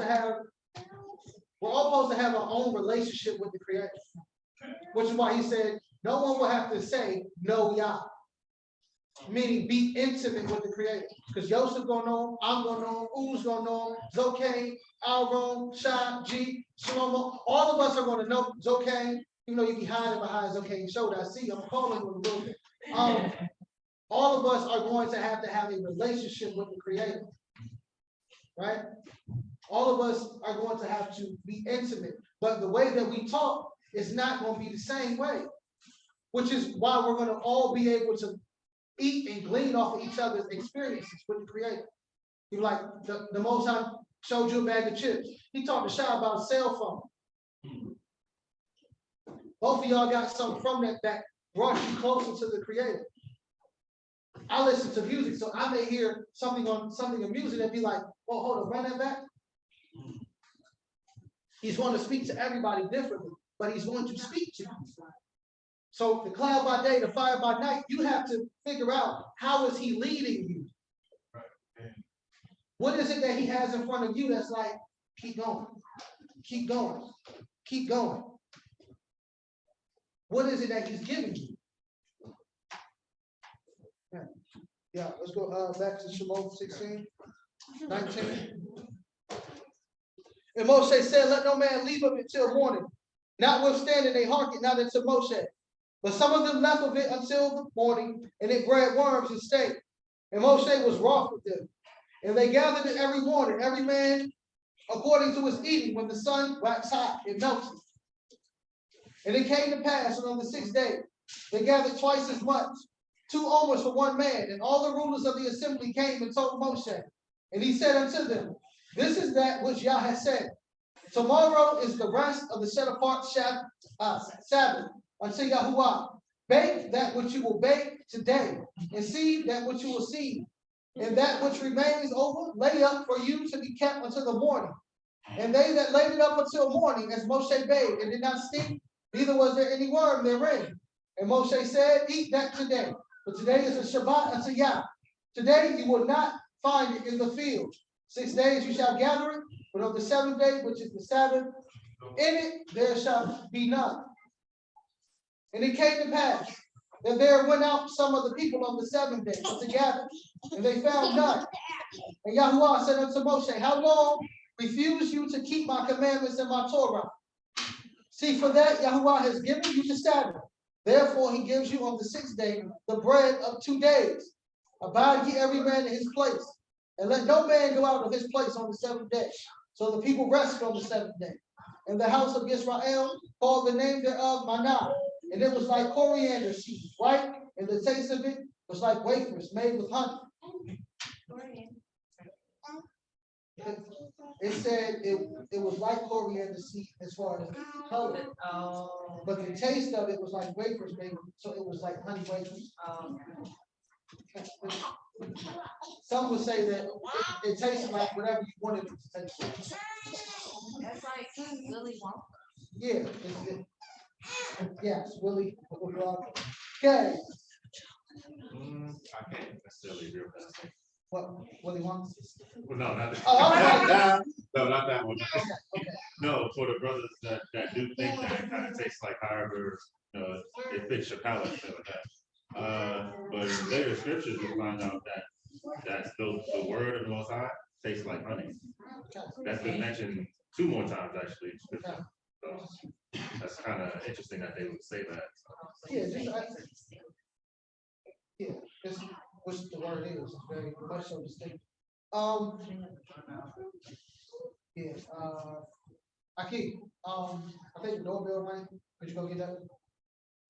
Is it wrong or something my ears ring? No, it's Okay, cool. See, confirmation. All right, hallelujah.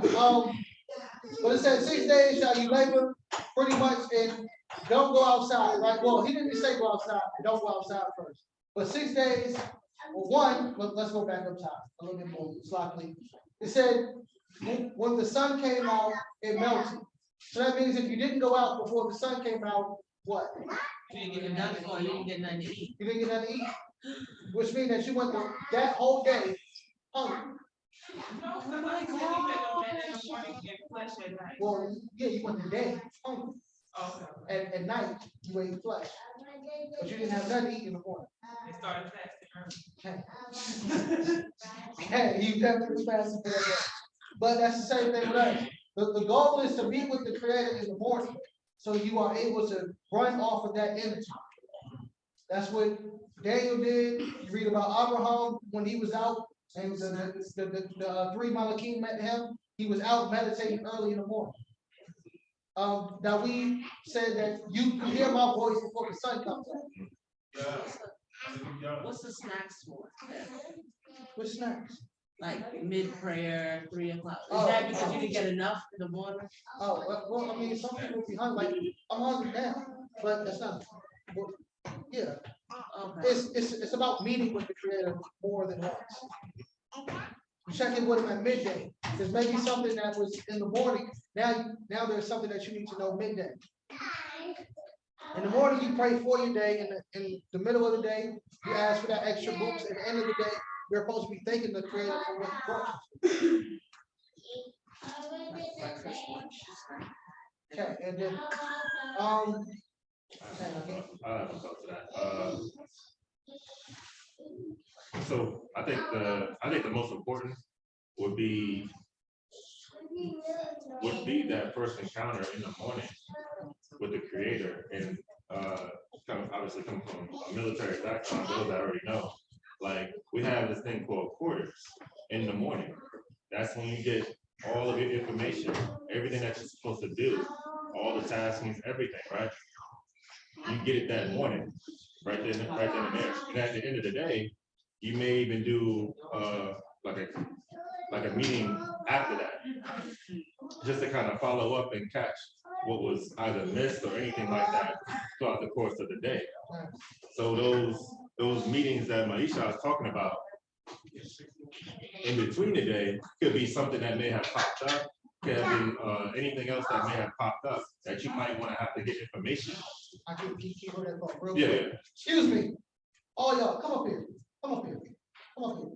Oh, Come up here. Sit up here. Yeah. You come here. Sit down.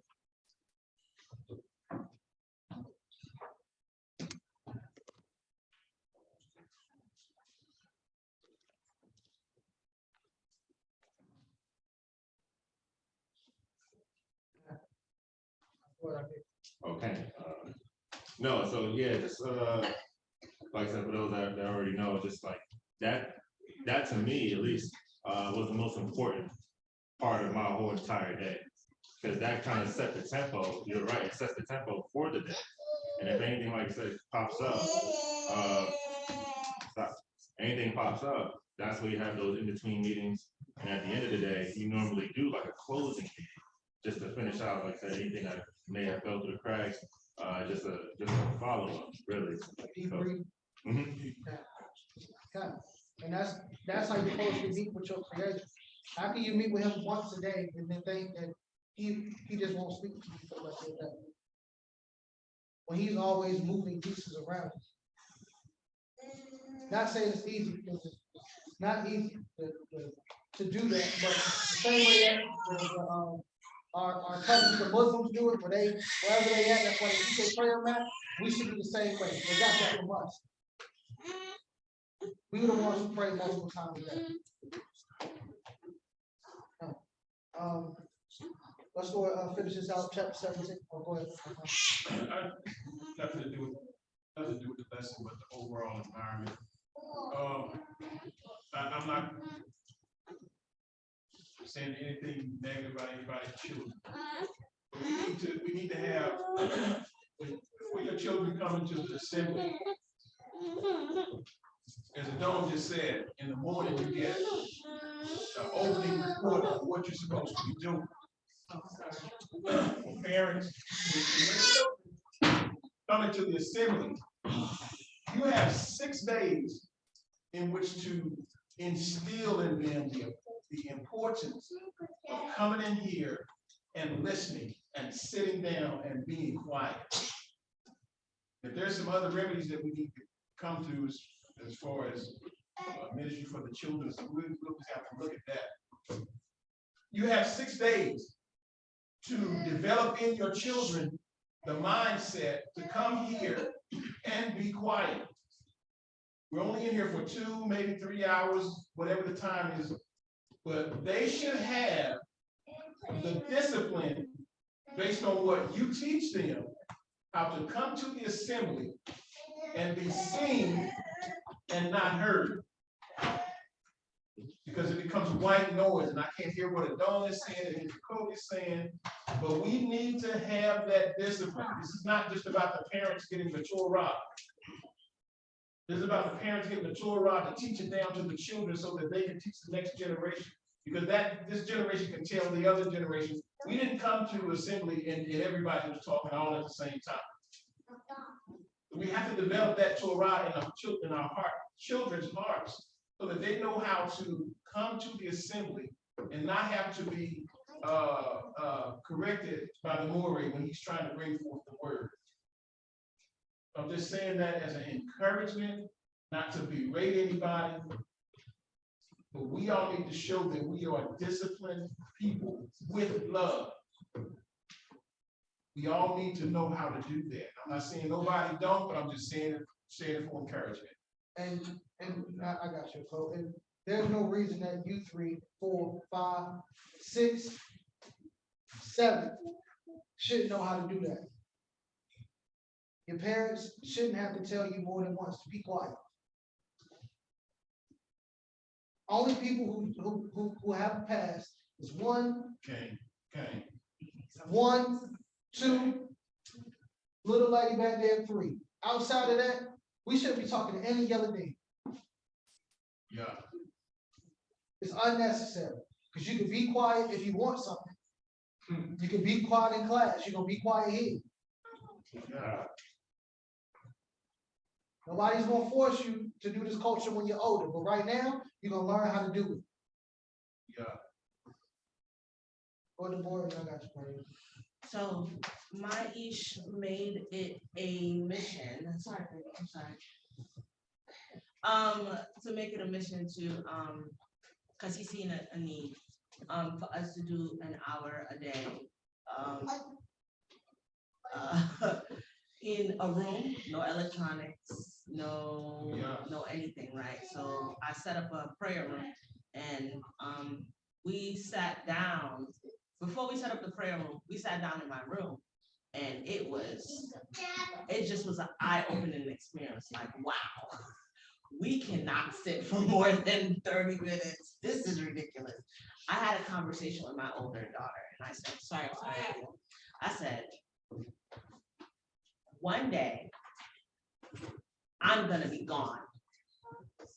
Your dad is gonna be gone.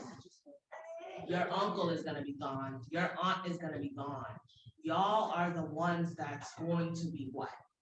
Let all the work that we have done perish, or you're going to take it over. Like, we're not gonna be there. You're gonna have to continue. You're gonna be a Moreh one day. One day, you're gonna have to teach your children, someone in the school, if your uncle or your aunt lets you work in there, you know what I'm saying? One day you're gonna have to take, the assembly, you know, is gonna have to continue. You're gonna have to gather souls, you know, and just saying that to her, it just, I was like, wow, that is something we have to get you ready for. So if you cannot sit 30 minutes in a room, what makes you think you can gather souls and preach anything of the word, anything? If we keep on saying, you know, that this word is boring, or, you know, then make it a delight. It doesn't say that you have to, you know, read the Torah day and night and, you know, just follow A, B. No, it says make it a delight. So be creative with it. Just get it, because the way we was getting it back then is not the way we get it now. We're using phones. So be creative with the Torah. Make it fun. Put it on flashcards. Make a meme about it. I don't know. Just get it in the way you can get it in. You know what I'm saying? So you're gonna have to focus that whatever group is coming after you, you're gonna have to be creative for that group. Because that group might be way more advanced than us. You know what I'm saying? And the black and white paper, I don't know, it might deter them, it might, but what I'm trying to say is, you know, you're the future, basically. Kyle, and then, I got to go. Oh, that's way off topic. But, we were supposed to start children's Shabbat, this Shabbat, I don't know, but starting next week, yes, we will be having children's Shabbat. We have set up a room and everything. We will be teaching etiquette when the Torah is read. So I will be helping y'all get y'all children in line.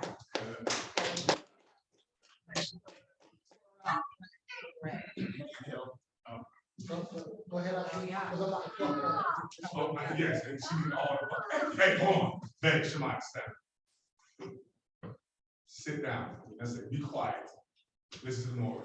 Okay, quick, that's why I know in our household, I try, I'm gonna try hard. Like dinner time, if we're not used to gathering for dinner, and you can sit at the table or living room, you can see everybody's face and actually sit down for more than an hour.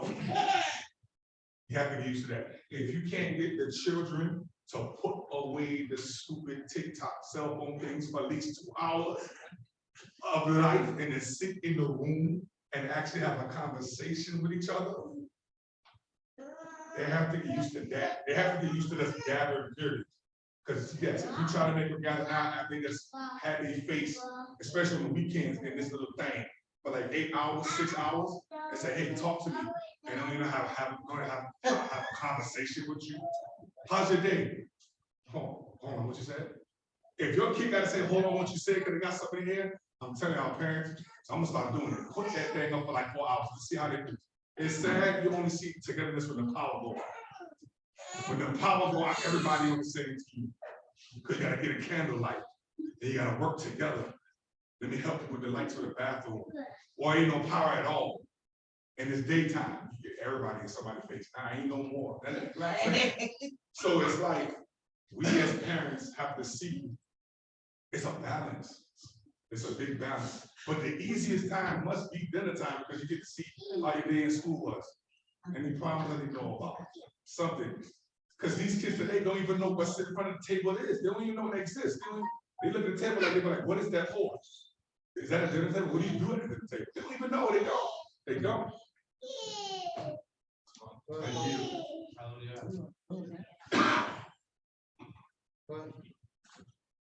I figured what you said was like, I got a dining table for all of us to sit at. That's how I feel.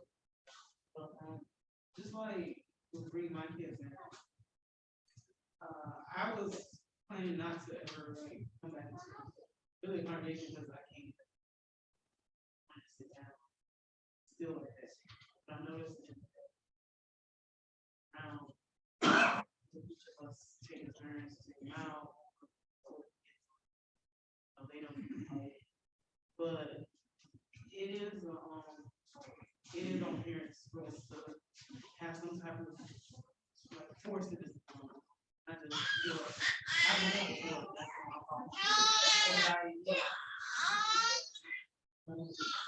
But anyway, but my mom suggested me to, like at home, just have them sit, I'm at home, on the couch and just listen. And it still seems like it's harder, but I think it's just like the constant, like, because it's true, like, you know, they're kids. I told her, I was like, well, I'm used to your role. It's like, this is how the kids learn, that eventually, when they see you get consistent, especially with learning life, that they'll, when they take on Saturday, I'm supposed to be quiet, I'm supposed to sit down, and listen, and even though they don't really understand, some of them don't understand what is actually being said. Not to say that the kids are not smart, they are, but there are certain things that they don't understand. Other parents explain to them. So like, that's one issue. Get better at, so. I agree with what the other said. It's our house. He put his hand, I'm like, and then I'm back.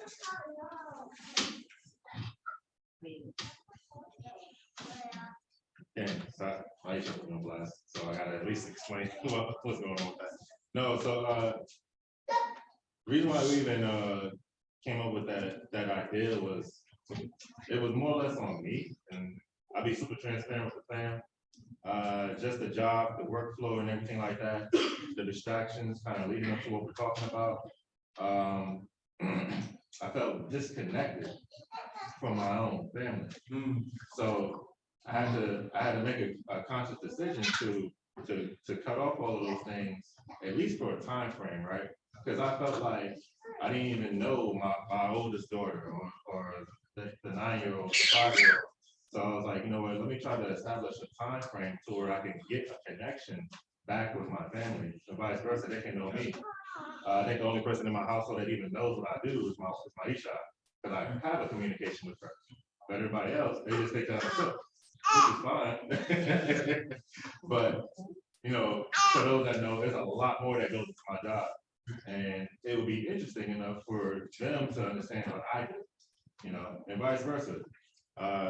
For me to understand their life, their dislikes, things like that, and that goes, again, just tying everything together, how much I need to provide for them. Because at that moment in time, if you don't truly know, then you won't know how much to give. You won't have an adequate number of what to give, whether it be too much or too little, you know. That was the whole purpose behind us even doing that. And it's a slow process. I'll be completely transparent again. It is a slow process because we have a lot of distractions out there, whether it be time, whether it be the cell phones and things like that. And it's like you have to persevere and work through those issues together, right? I don't want to say it's impossible to do it on your own, but I look at the rich man to where he couldn't get to the kingdom of everlasting life based on his own strength and understanding. And we see that the only way he can actually truly achieve that, because you see that he did everything right, but he was still lacking in one aspect, which is truly leaning on the Creator, which gave him all of his resources. So that's the whole aspect behind that idea that we established. And it's, again, a work in progress, but we're working through it. I'll say it like that.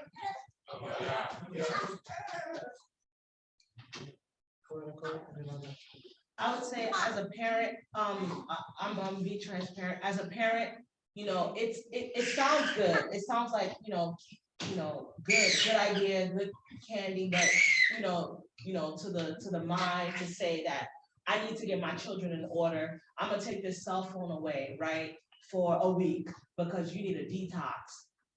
But for me, I also need to work on myself, because when I do take those things away, where do you think they are? Right behind me, right? I have not learned the patience enough to actually sit there and be like, so what do you need? What's going on in your life? Because these children, when you take the cell phone away or everything away there, what we doing now? how you got something to teach me? I want to learn. I'm attentive now. And, some of us fail to understand they're learning their habits from us. And we're like, you need to change, you need to do this, but when you take it away, the smoke screen clear. Now the problem is in your face. Now it's like, okay, come handle this. I would say personally, my children do that to me the most. To me, they don't do that to him. They do that to me. So when he's like, no cell phone, and he goes to work, I'm like, you're punishing them, you're punishing me. I have 5 people in my face, like, so what we doing today? Okay, you did breakfast, lunch, and dinner. What you teaching me today? All right, what's in the Torah? What's this, what's that? And I'm like, oh my goodness. I had a break. I enjoyed the break for however many years, 12 years, 11, 10, whatever, how many years I gave you the screen for. Now I gotta learn how to be patient and attentive to you and your needs, because I've been taking care of my needs instead of taking care of the Most High's needs and his kingdom. Because in order for you to sit with your children, you have to have patience enough to sit with yourself.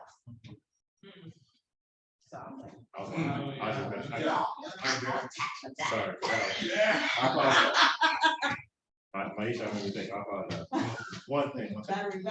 Just it's just amazing how we have an Elohim that is patient enough to listen to our gripes and complaints without the pushing us away. What type of Elohim would that be to where we would be griping, complaining when the things that we have get taken away, and he pushes us away to where we have nothing, nothing, no ground to stand on, nothing to lean on.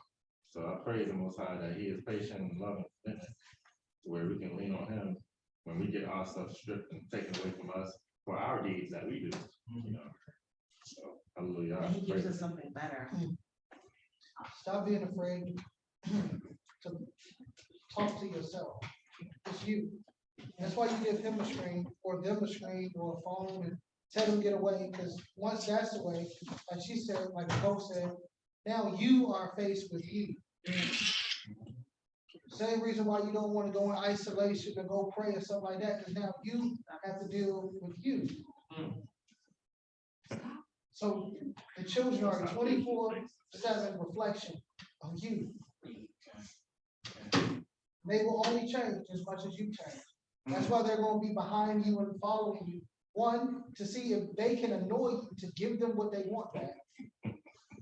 Or two, as the Creator is doing to us, seeing if you will turn around and face what it is you have to face to remove the demon. Yahushua said, once you remove the demon, if you don't fill it with something, 7 coming back. Stronger.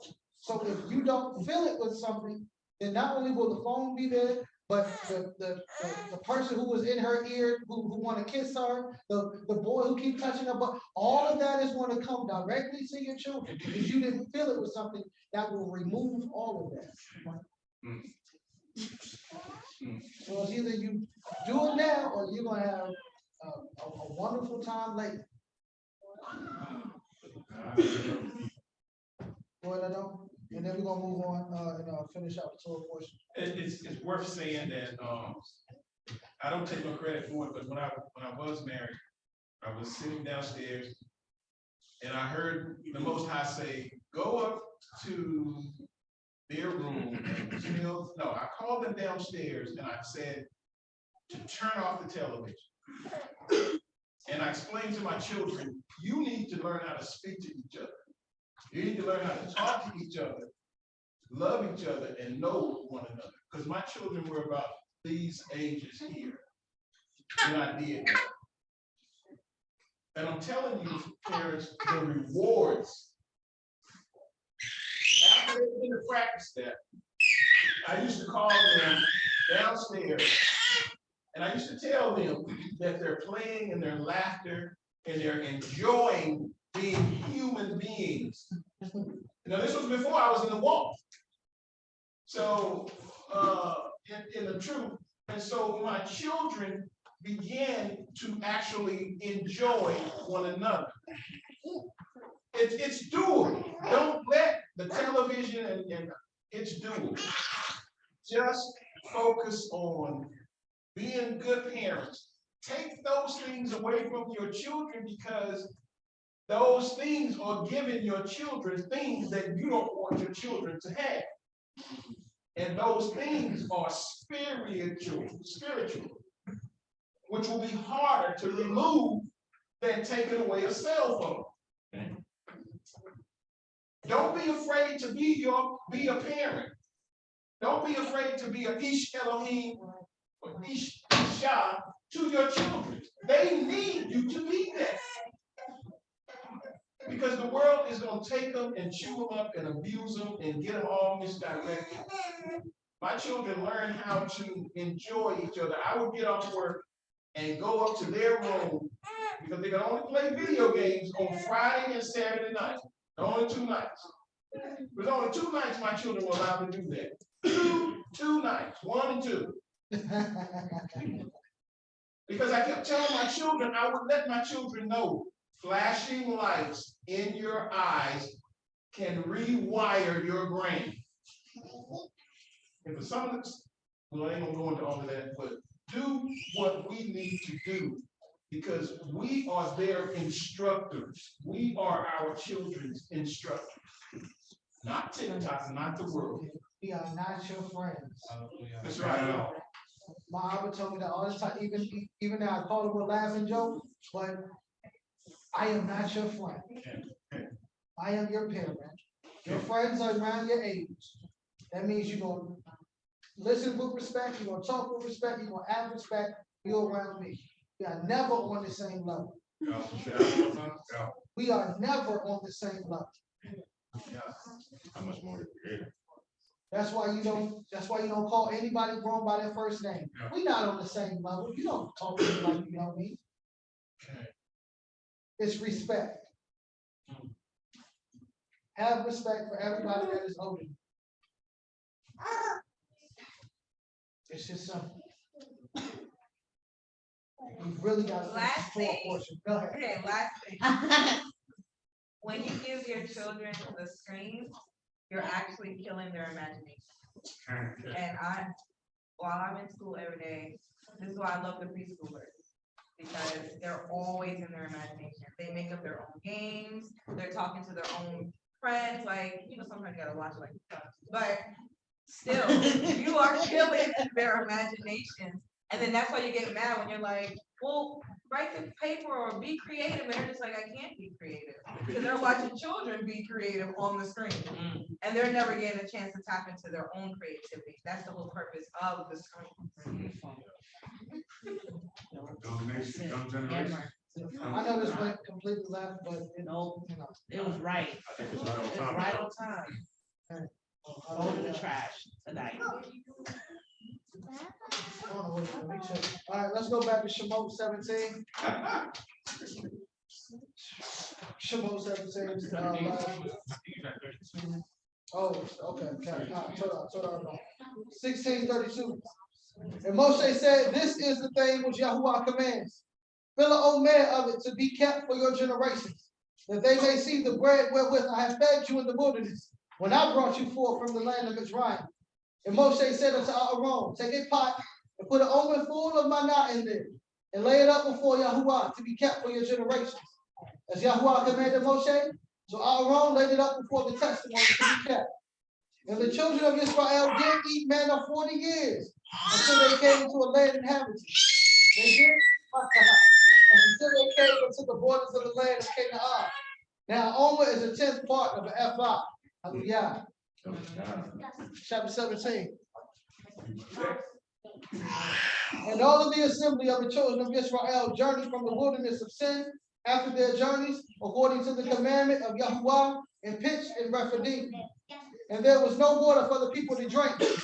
Wherefore, I will not talk to you. Do you understand? Close it up. Do you understand? Stop talking.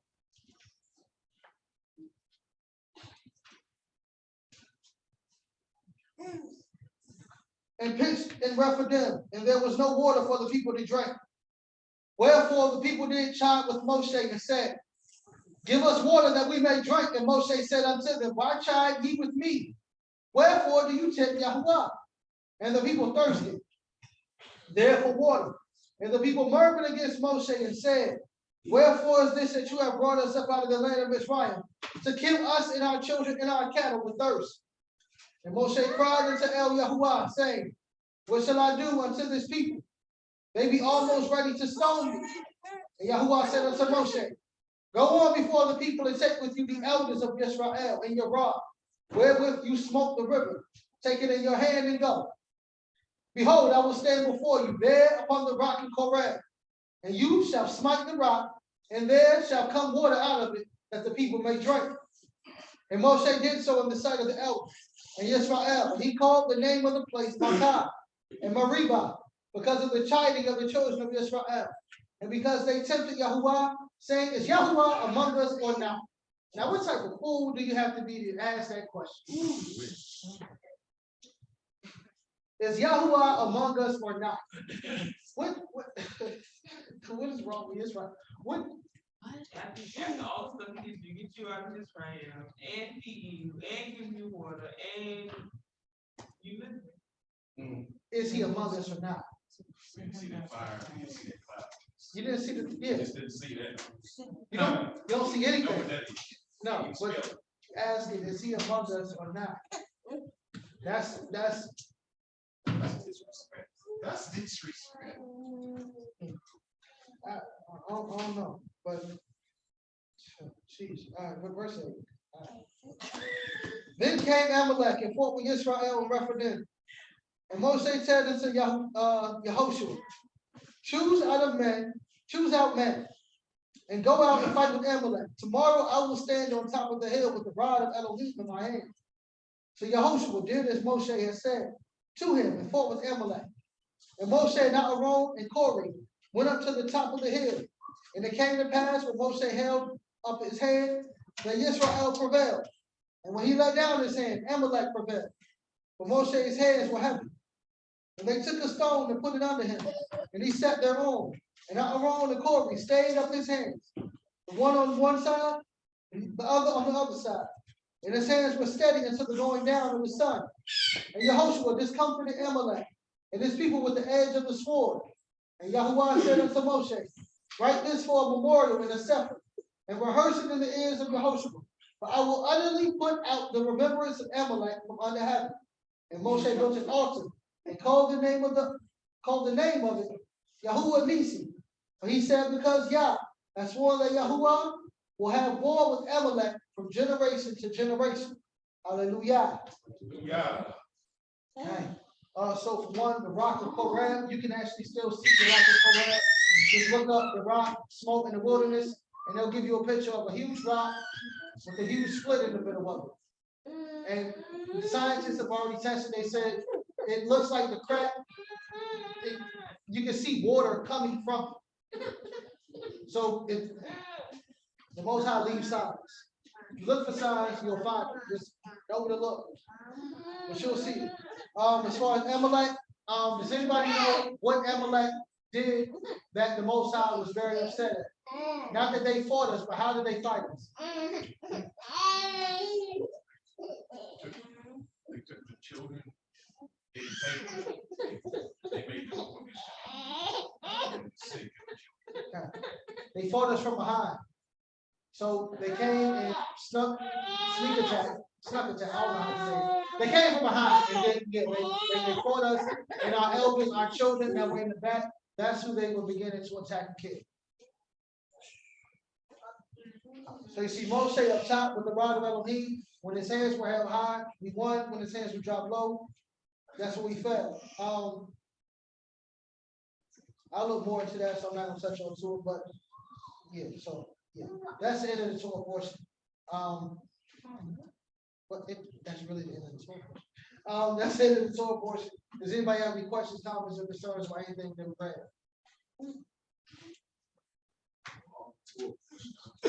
Nah, it wasn't a long Torah portion. We made a couple turns and detours. And that's We could continue the turns, because mine just ended. You got something else for us? yeah, after we eat. I mean, Oh, after yeah. you finish the work, I'm hungry. okay. Tell y'all for y'all attentiveness, hallelujah, all praise to the Most High. Elohim of Abraham, Yitzhak, and Yaakov. Hallelujah. Hallelujah. Right. So we're gonna take like a 5-minute break, and then we'll do praise and worship, and then we'll close out. So y'all can get up to the bathroom.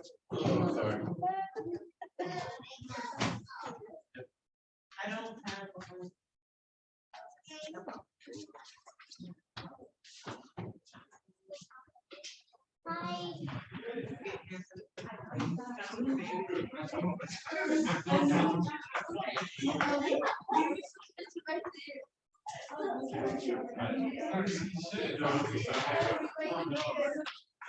That make no sense. You gotta get a steak. No, she came and asked very sweet, even promoting it.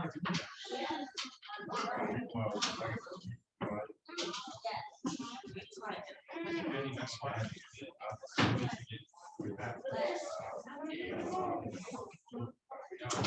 I used to steal. That's my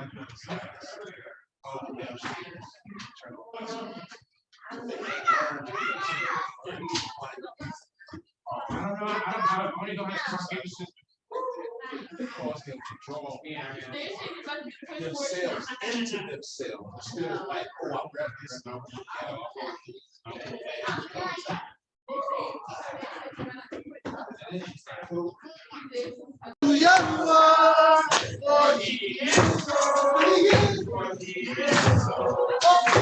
Oh, give thanks unto Yahweh, for he is good.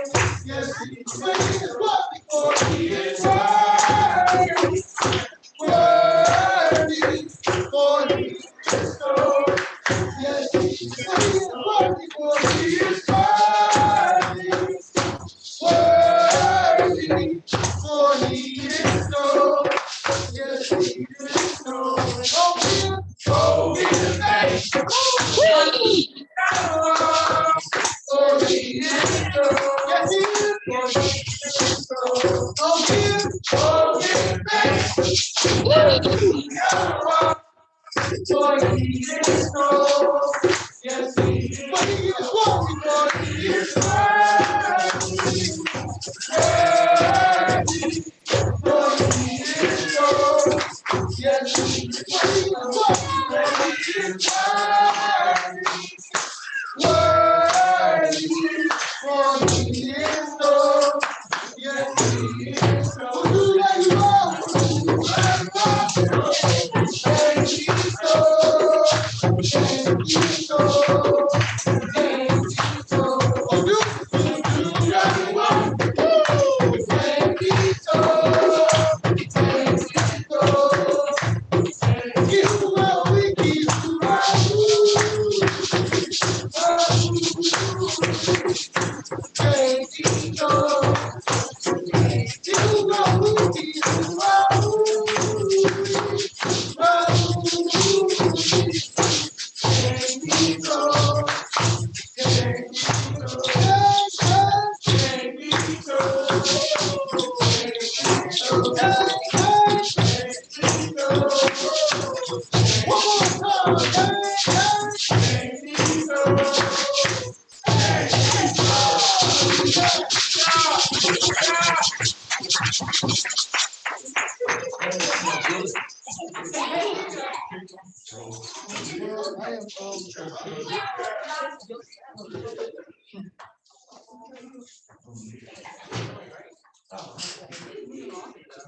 So my head is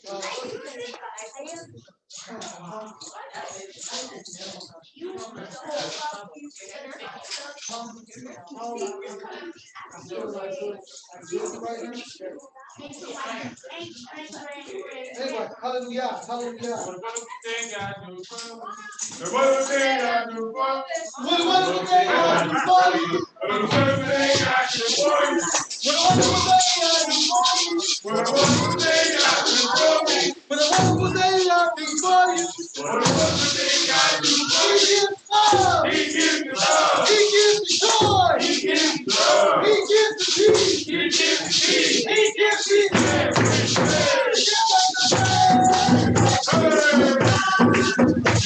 everything.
Hallelujah.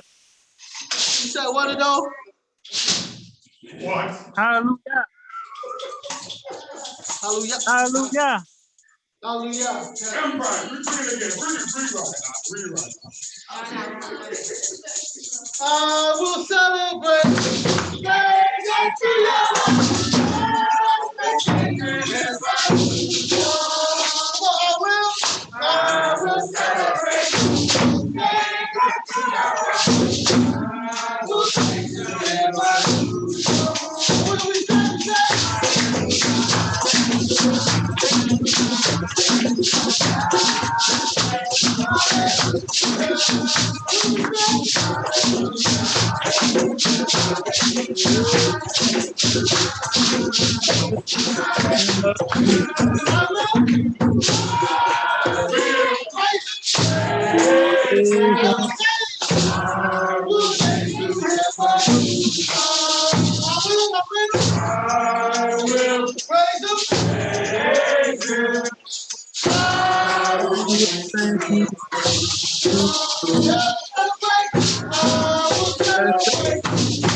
Good.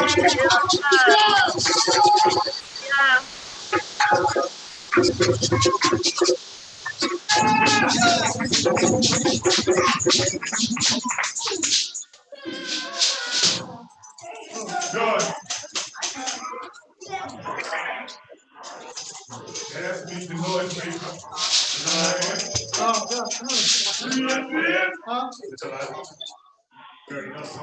Yes. You guys say, Party in the back. The party not huh?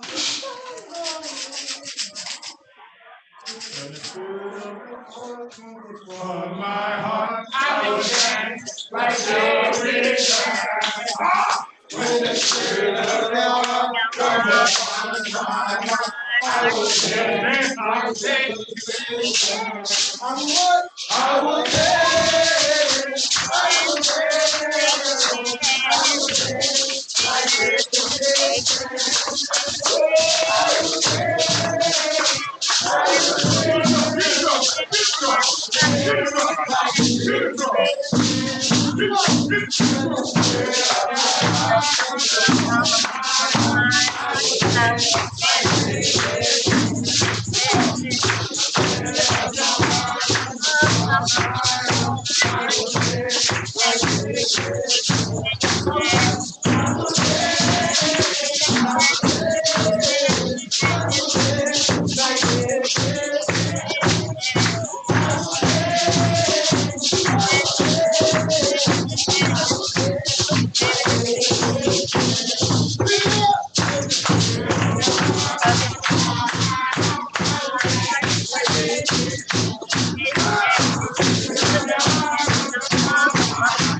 Hallelujah, hallelujah.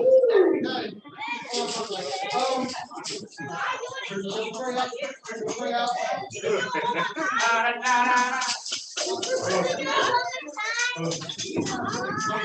Okay, ready.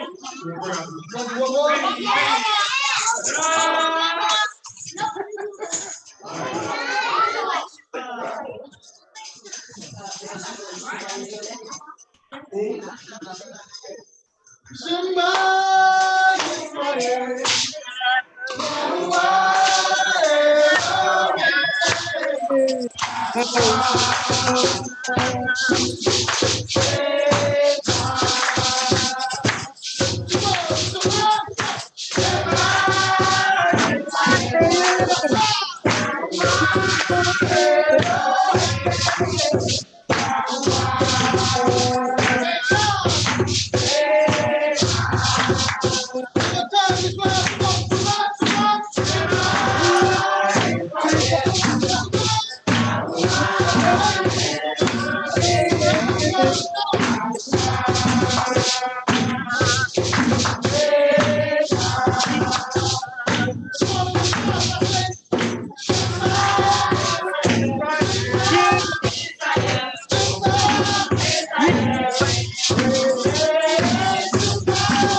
Bless you. After we Young pray. lady.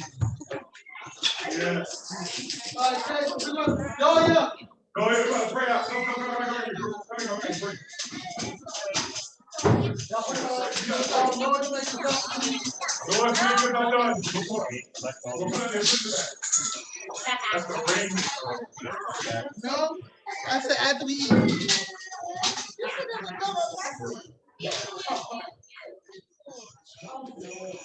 All right, yeah, yeah.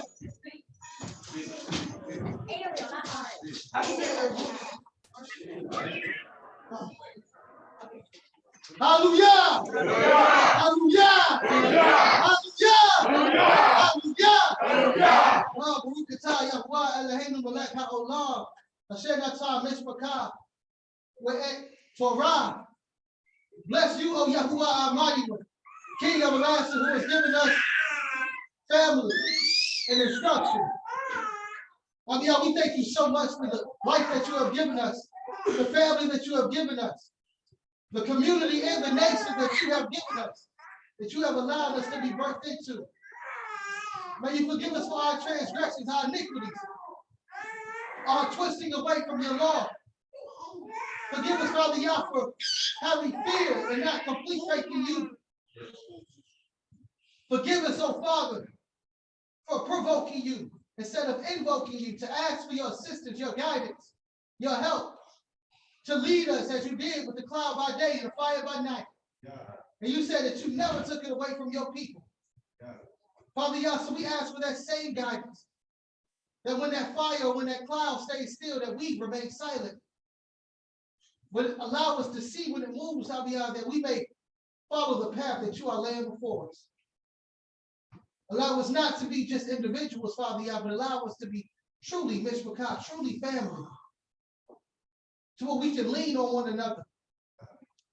We can be vulnerable with one another, and then not be taken, and twisted. But that when we lean, when we are weak, that our brother and our sister allows us to be strong, while they are the strong wall before us. As you are the strong wall before all of us, Father Yah. We pray that you keep us in your hand and under your wing. We pray that your name, Abiyah, never departs from us. The character that you have shown us, that you have written by the hand of our ancestors, as proof that not only did you exist then, but you exist now. As proof that if our character lines up with Abraham, Yitzhak, or Yaakov, or Sarah, Rivka, Leah, and Rachel, that you will be with us, that you will provide for us, that you will heal us, that you will fight for us. For you are a man of war, you are a warrior for your people. So we say, Toda Rabbah for the life that you brought into this world through our sister Yasmin. May you heal her and make her body strong, Father Yah. Yeah. And may she praise you all the night long. May you even give our own the ability to lead by example first for his firstborn son. Let the generation continue as a second born in the way of Yah. May you heal our households, Father Yah. Allow the men to be leaders, to be priests, before they want to be king. That we serve our households. That we connect with you, Father God, and get your word. As Moshe got the word and then he passed it on to the children, allow us to get the word that we pass it on to the household. That we may lead them in a proper way, Father God. Not into damnation, or not to have the earth swallow us whole living, but allow us to lead our children, our households, our families, those around us into the promised land.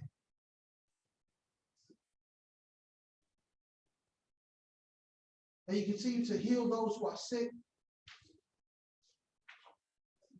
Strengthen these in the body of my child. That she may continue to go forward. Strengthen the mind and the body of Imam Millicent. And she has not been with us, Father God, for you know what she is doing.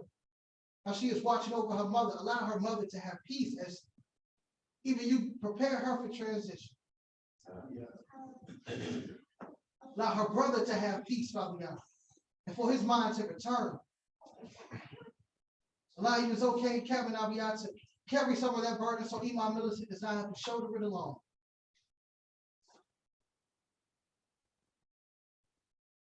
Father God, we pray for those who pray for our brother Azariah.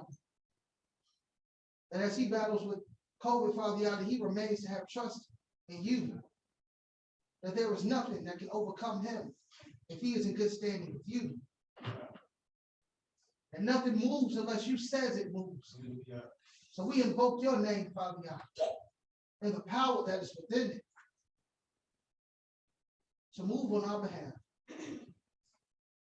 Even throughout the four corners of the earth, Father God, as the enemy has his plan.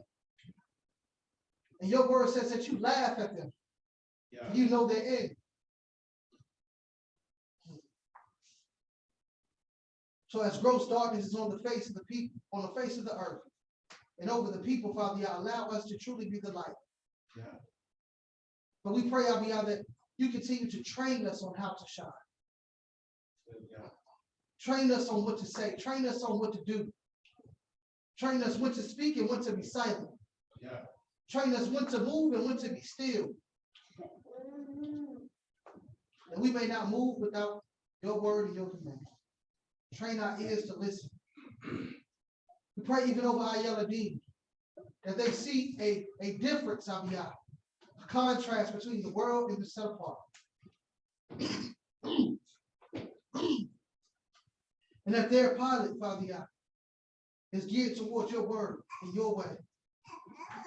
Protect their minds, Father God, from this world. And for all of the techniques that the enemy tries to use to invade them, to penetrate their hearts. Allow us as a community to take care of all of our children, for it takes a village.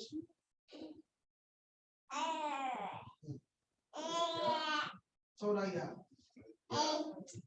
bless the food that we are about to receive. May you bless the hands that prepared it and the hands that serve it. May we told the Kodesh for our bodies.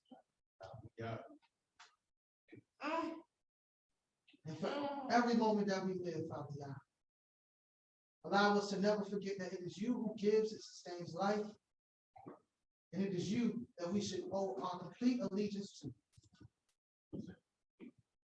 Baruch atah Yahuwah, Baruch Hashem Yahuwah, Baruch haba Hashem Yahuwah. Bless you, Yahuwah. Bless the name of Yahuwah. And bless he who comes in the name of Yahuwah. And may Benai Yisrael, the children of Israel, say Hallelujah. Hallelujah. Hallelujah. Hallelujah. Hallelujah. Hallelujah.